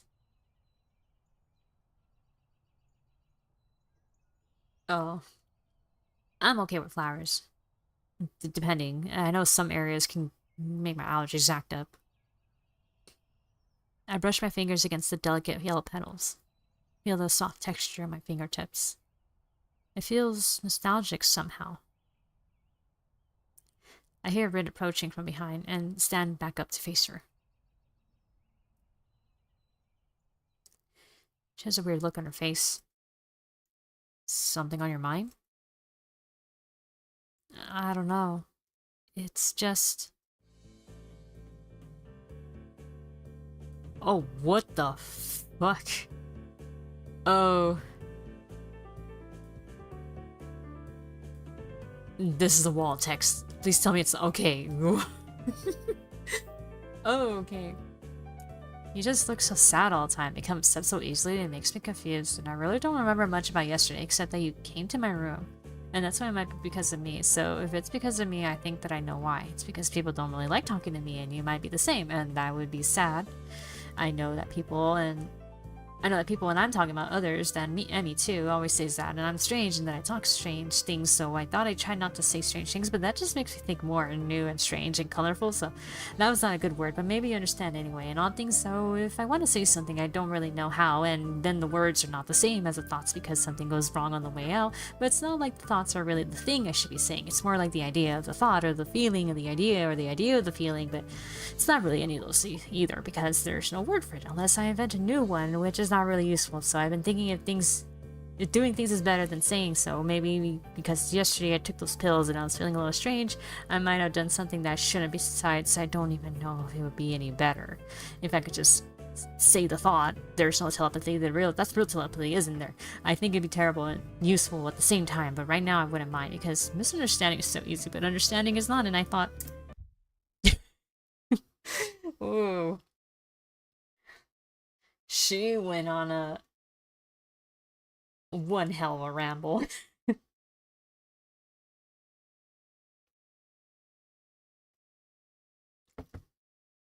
I grasped her shoulder and squeezed hard to make her stop.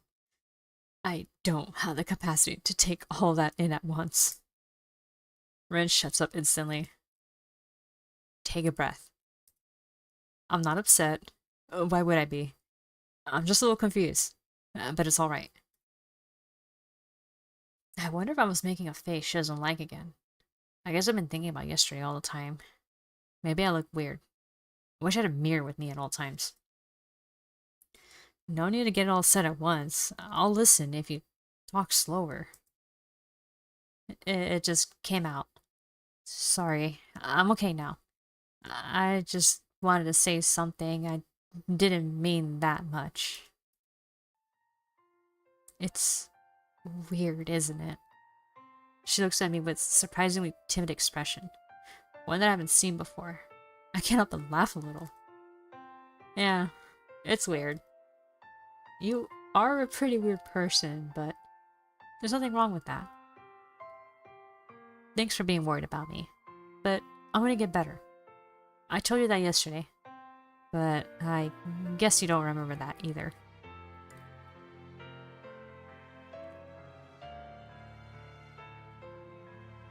I don't. I wonder what else I forgot. Hopefully nothing important like my own name. That'd be terrible. Well, you kissed me. I did? Yeah, you did. On the lips. I try to sound as matter of fact as I can, but I worry that I might be blushing again. Did you kick me? No, why would I do that? Then it's all good, right? It's okay, right? I didn't forget my name. Yeah, it's okay. I wish there was more suaves. I could come up with a better follow-up than that. But nothing comes to mind. It's a good thing that Rin has more to say. It makes me feel relieved somehow. I think I should say sorry. I'm really bad with people.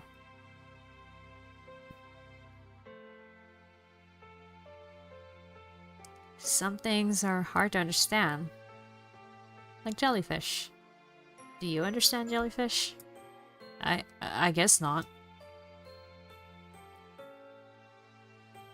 People are like jellyfish to me.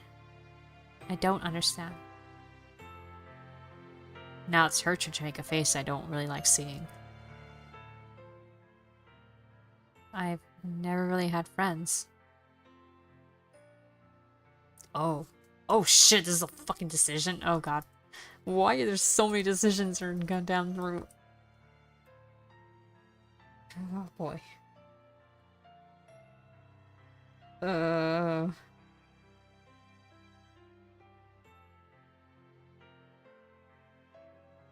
Wouldn't it be Emmy? Because I thought they were friends. I thought they were best friends.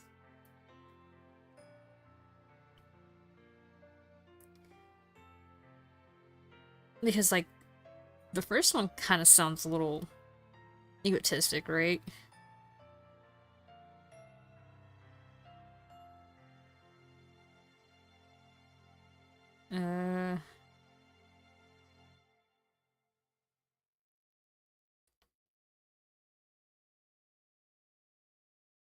Oh man, do I dare?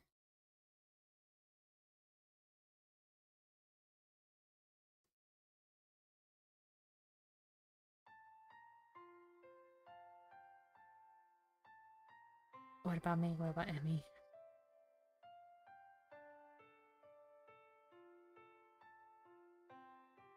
Emmy, it's gotta be Emmy, come on, because like I said, I thought they've been best friends even in Emmy's route, or at least it seemed like it, so...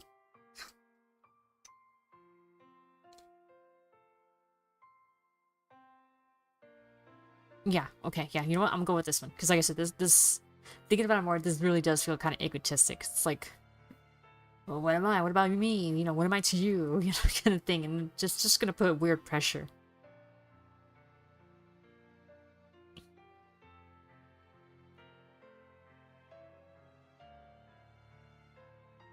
Especially if she doesn't feel like we're that close, so it's gonna get awkward real quick.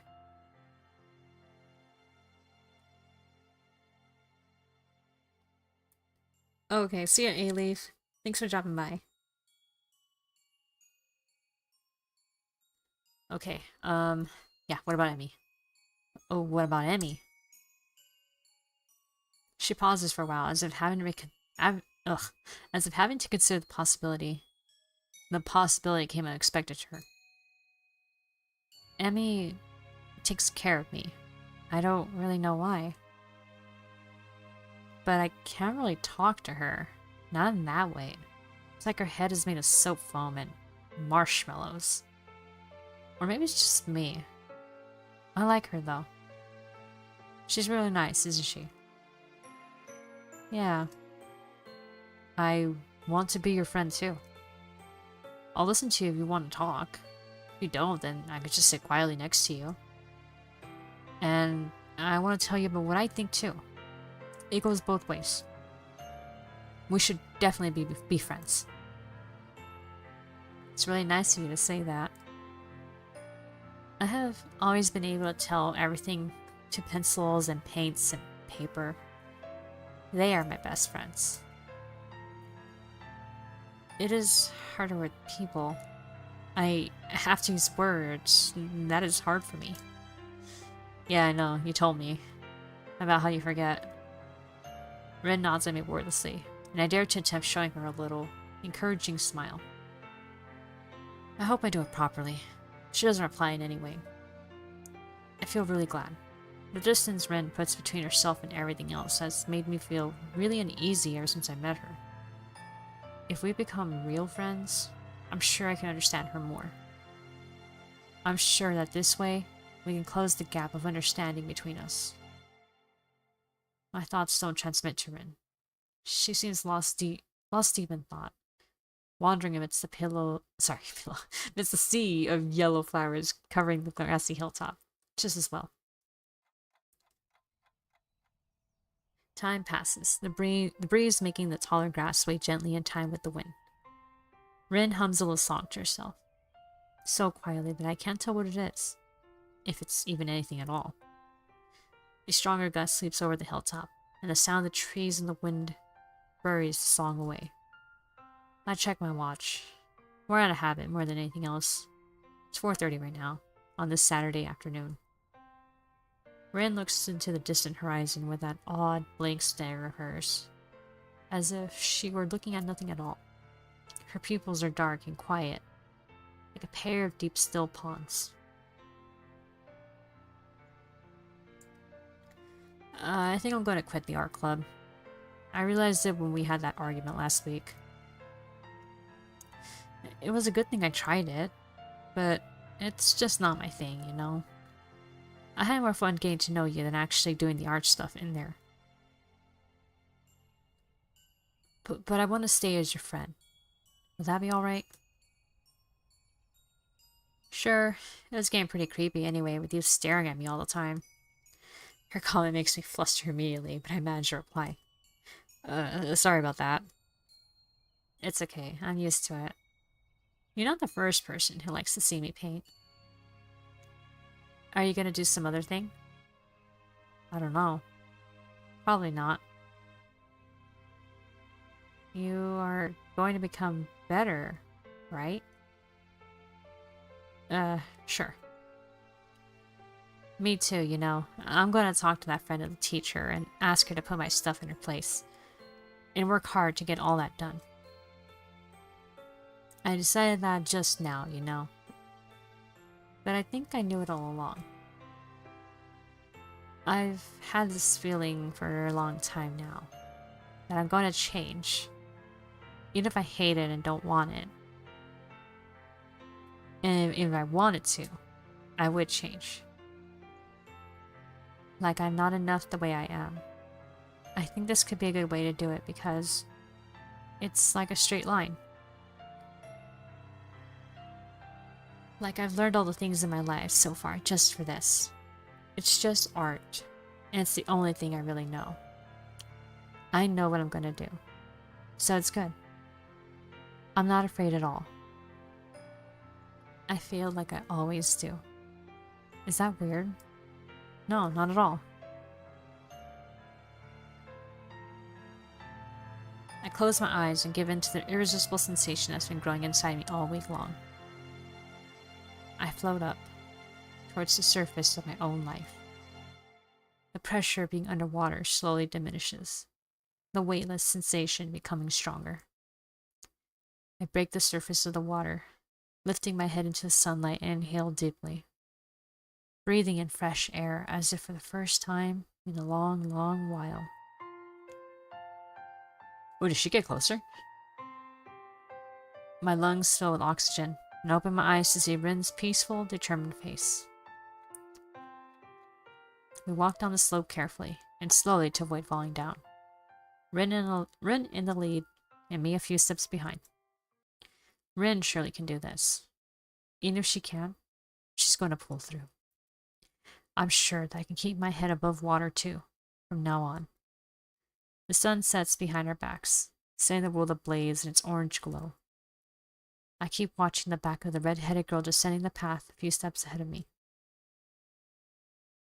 If it's only this much, this distance between us is definitely within my reach.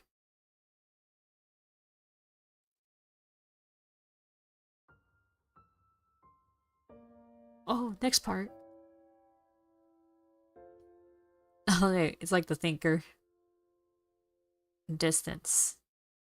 Oh, wait a minute. So the thinker and the statue of Venus. I think that was called? Yeah, coincidentally, yeah, the armless one. I asked you a question, Nakai. I shake my head to fend off the dazedness. The teacher's looking at me, as is everyone else in the class. Sorry, I wasn't paying attention. What's the difference? Oh, sorry. What's the distance between... never mind. Different question. Why are you here in this class? To, learn about physics. Yes, well, no, but that's the answer I wanted to hear. Well, yes, but actually, no. To acquire knowledge is a secondary reason for you being in the school. The primary one is to learn the rules of society, the norms and ethics that govern your everyday life. You don't come to school for the classes. You come to interact with the other people there, your classmates who are your equals and the teachers who are your superiors. You learn how to form social contracts and maintain them, in other words, how to be a part of society. The school itself is a microcosm of the entire society. We live in a society. Locke was the one who realized that, you know? School is not just a place for learning. And of all the kids your age, you guys should know that better than anyone else.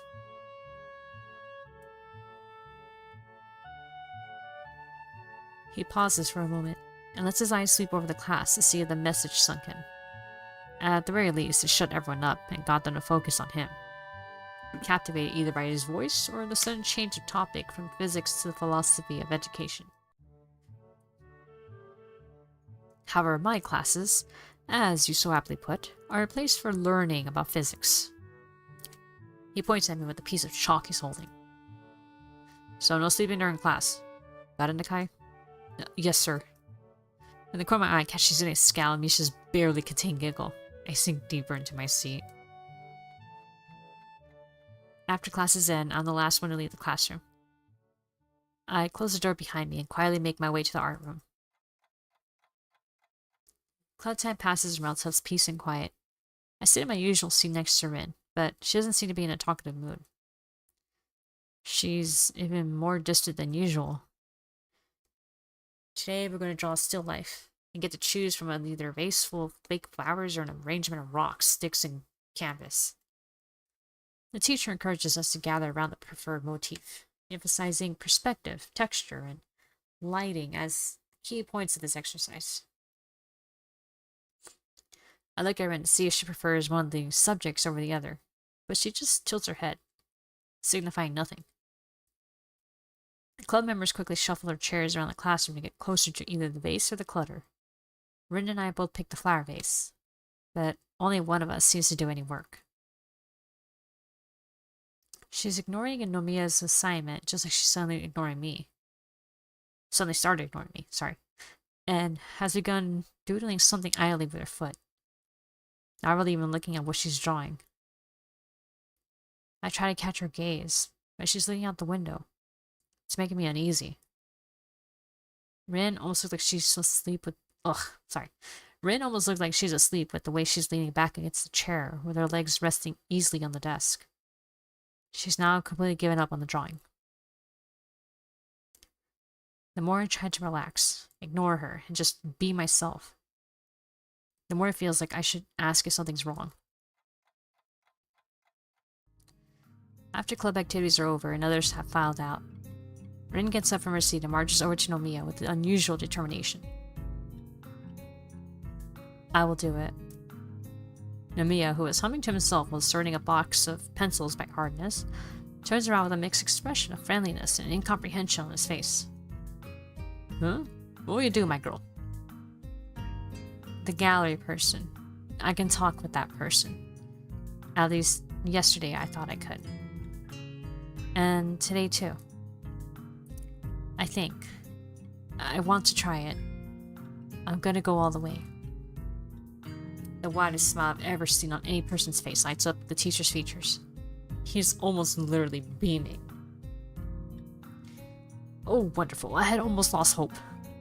Such a hard-headed girl you are. But I knew that sooner or later you'd understand, as well. I will call my good friends... Saionji? And arrange a meeting.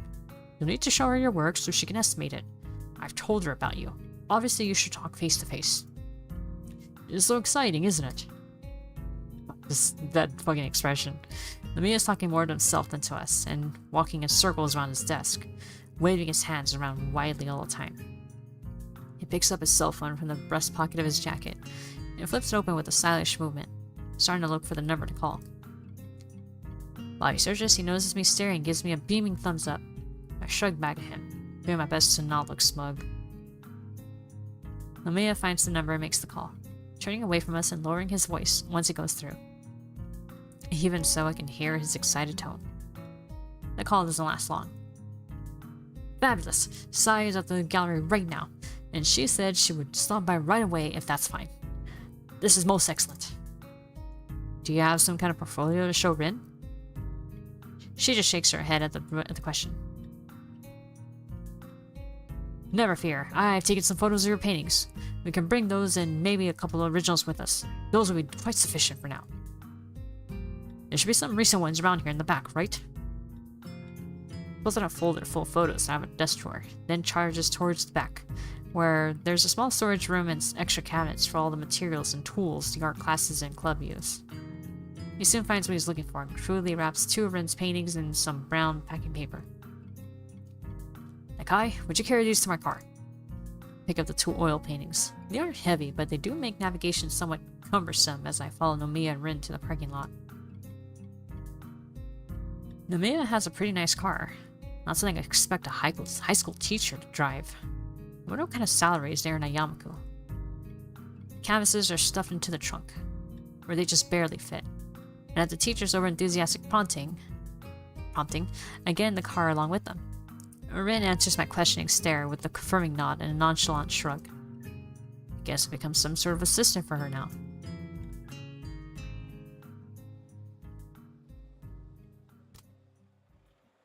Okay, give me a second. Hold on, my phone is ready. There. Okay. Sorry, it's just my phone is... It's charged, so I'm just unplugging it. Nomiya doesn't go light on the pedal. The smooth ride takes about 10 minutes to bring us to the city center, where we pull into a tiny parking lot and get out of the car. I pick up the paintings again, looking around. It's just like any city in Japan, really. Same style buildings, people hurrying here and there, office workers sweating in their suits in the summer heat. Wide, tree-lined streets aren't something you see everywhere, though. Maybe they are the city's specialty. It definitely has that feel of a city, which I thought I had already forgotten. I feel immediately comfortable walking around. I haven't actually been here before. No, in that case, it's about time. It's a great city. Look, lots of wonderful folk around here. Sorry. And most important of all, a vibrant cultural life. Ah, Sai's place is just around the corner. 22nd corner. After turning around 3 more corners, Nomiya stops in front of a door. There is a nameplate in big red letters over it. 22nd corner. Is this really the 22nd corner? Of what? That's bothering me too. I mean, where to start counting, then which way do you count? Rin gets worked up over the strangest things. Unlike me, Nomiya ignores her completely and pushes the door open. The gallery is very clean looking, and the air conditioning makes it cool and very comfortable. The white walls and big windows facing into the busy street make the whole place feel airy and bright. There's nobody around whom I can see, however. Most of the floor space is empty, with only a few large tables and a counter for furniture. There are paintings too, of course. A poster advertised an exhibition for an artist I'd never heard of. Most of his works seem to be portraits or landscapes done in a more traditional style than Rin's abstraction. Oh shit, she has a unique model. Summoned by the bell on the door, a lady who looks maybe around Nomiya's age comes from around the corner. She's dressed like in a sharp suit, her straight dark hair and a perfect ponytail behind her head. A pair of flashy, expensive-looking eyeglasses frame her eyes. On second glance, I'm not sure of her age anymore. She looks old and yet not actually old.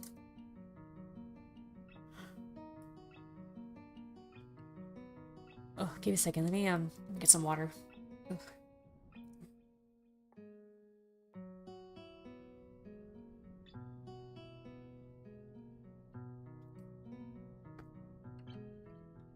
Okay, sorry. I was feeling it in the back of my throat right now.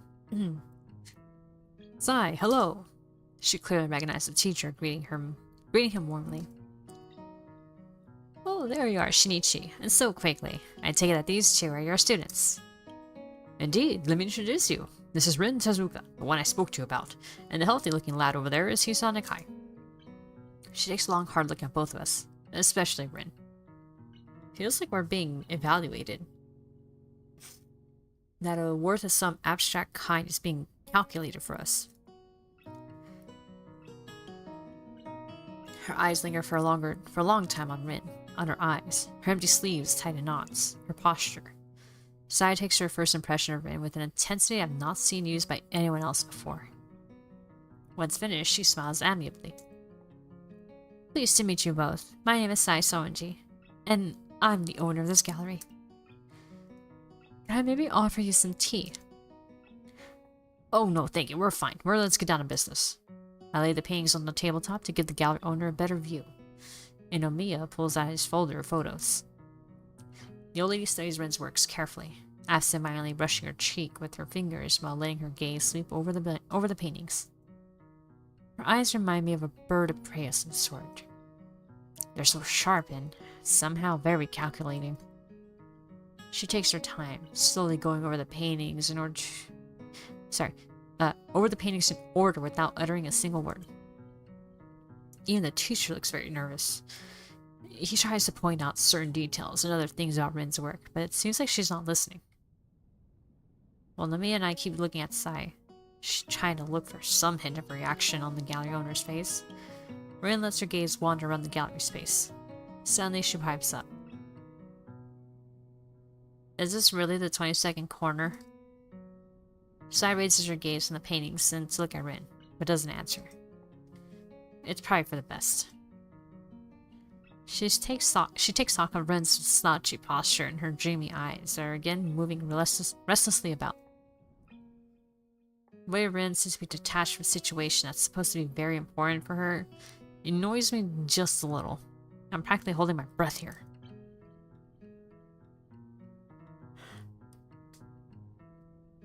After Sai has gone through all of Nomiya's photos and inspected the 2 oil paintings I hauled here, she goes through all the material again. This time at a quicker pace. Finally, she gives her verdict. I like it. And though if you don't mind me saying, you're still a bit immature. You're searching for your own direction, perhaps. She picks up one of the photos. Still, just look at this. I just can't take my eyes off it. Like a little kitten playing around. That's what your art makes me feel, young lady. Thank you, I think. Nobody has ever said that before. I think. That's all that Rin has to say. Something about what the gallery owner says and how she says it makes it sound patronizing to me. But I hold my tongue. Anyway. What a wonderful imagination, though, isn't it? I've always said that Shizuka has a great eye for composition and color harmony and technique. Remember, all these are done with her feet. Of course, we need to put some of the simpler ones on display too, for the lay people, right, Sai? The teacher snorts derisively. You know how these Philistines are. What do they understand about real art? They just be at a loss with the abstractions and themes here. But it'll generate more publicity, then that's good, isn't it? Sai smiles gently at Nomiya's remark, turns back to the paintings. I wonder... To tell you the truth, I just don't know if all this makes an exhibition. Even if I like it, I don't get the feel of a theme or cohesion. Oh, of cohesion. There's no... Oh, wait, what? Ouvre? Over... I don't know. And really, who would expect that such from a young artist like the kitten here? Oh, like the kitten. Oh, whoops, I said... I was thinking Nomiya was still talking. Whoops. Hold on. Let's go back. Oh, no. It's definitely doable, especially if we get a few new pieces. I am, like, fucking messing up voices. Okay, there's no... Really, who was to expect such a young artist like the kitten here? Oh, no. It's definitely doable, especially if we get a few new pieces and touch up some old ones.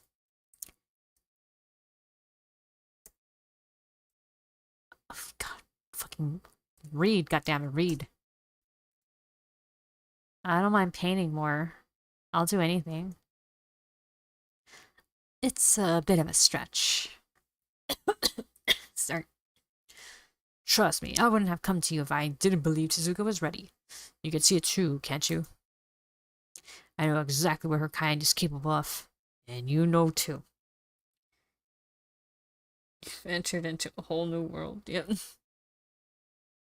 Those words give the gallerist lady a pause. A hollow, bottomless look takes over her eyes for a moment, as if she was looking through or maybe past Nomiya.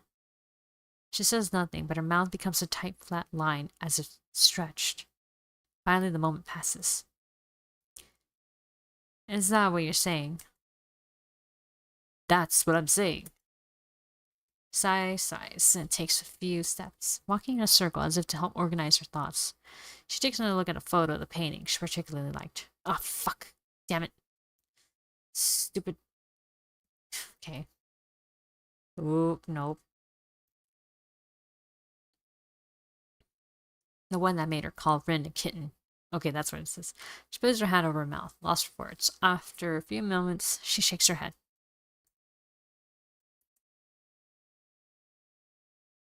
I don't know what to say.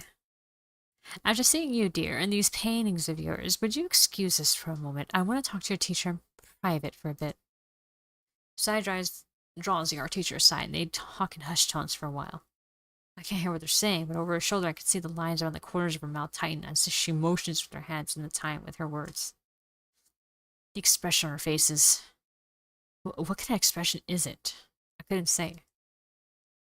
Once they're done discussing whatever they had to discuss, they've given one another a serious look. I feel something that goes beyond mere words transpiring there.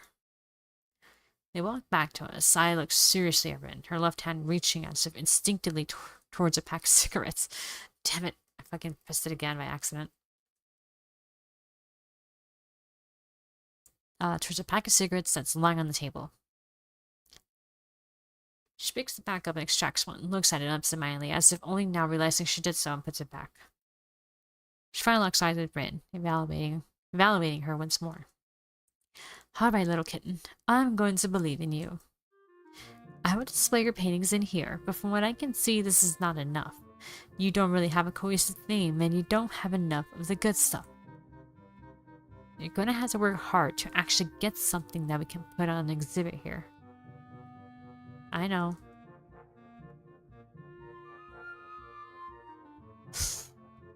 Okay. I really thought that was gonna like escalate into something big right now. Holy crap. Almost feels like a relief. It's a good thing my gallery is so small, no? Rin already spends pretty much every free waking moment she has painting. How is it possible to work any harder? She had to skip classes to do much more than she already does, and how can anyone work that much? Silence falls in the gallery after my words. Sai looks at the art teacher, who is looking contemplatively at a star student. I look at all three of them, confused. It's doable. What do you mean? I mean, the school is special. The board puts great value on things such as this. I'm sure I could arrange some leave for her. It's not unprecedented by any means. I'll discuss it with her parents too, but they've been quite supportive. However, it might be a bit of a stretch to get a working space for her at the school if she's not actually going to attend classes.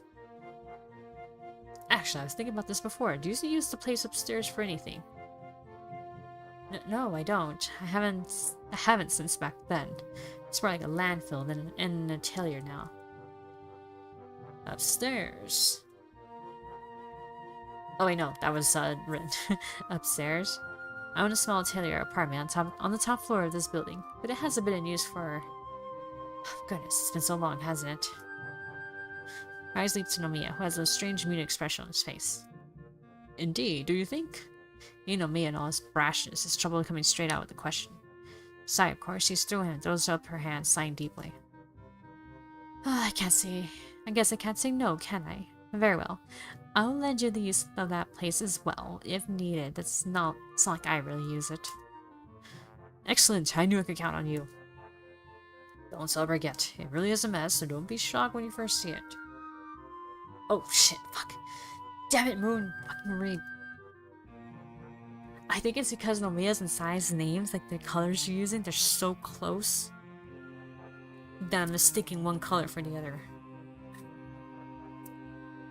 However, you can use it as you see fit. Since it's an atelier, it already has easels and things like that.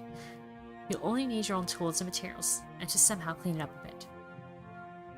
Okay, you know what? I am gonna save it here. Oh, fuck.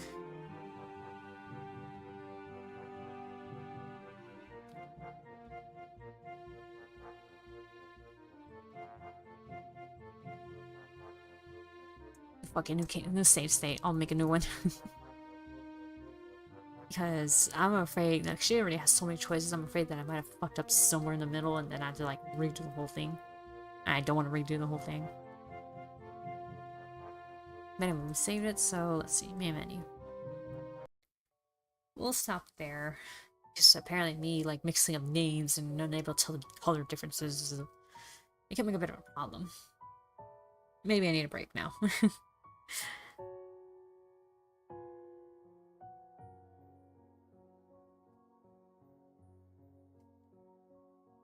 Let's see. Got 1, 2, 3. Alright, we got a couple more photos in there.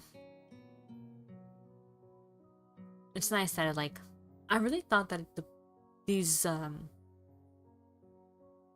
drawings of, you know, the girls and stuff, like they would branch out further, not cluster all there. Now we're getting into the real meat of the route. Looking forward to the next streams. Oh, okay. Alright, so I look forward to. Nice. Alright, but yeah, anyway, we're gonna end it here, guys. So have a good rest of your morning, day, night, whatever. And I will see you guys tomorrow night. Since we'll be doing Persona 3 Portable. Kind of switch things around because I see really want to watch P3P, but he needs to sleep. He's been having a hard time sleeping the past few days because of the heat wave over there. So yeah, that's what's going on. That's why we had a little switch up this week. But anyway, yeah. We'll get back to this on Wednesday and see how much further we can get into Rin's route. It's already made some romantic progress, so that's good. Okay. Alright, that said, guys, thanks again for joining. Have a good rest of your morning, day, night, whatever, and I'll see you guys tomorrow night with Persona 3 Portable. So until then, take care. Bye-bye. Also, oh god, I just took a look right now. There were some dropped frames. 1,228. Holy shit. When the fuck was this? Well, I'm glad it's only 0.3% of the stream, but damn, that is a lot.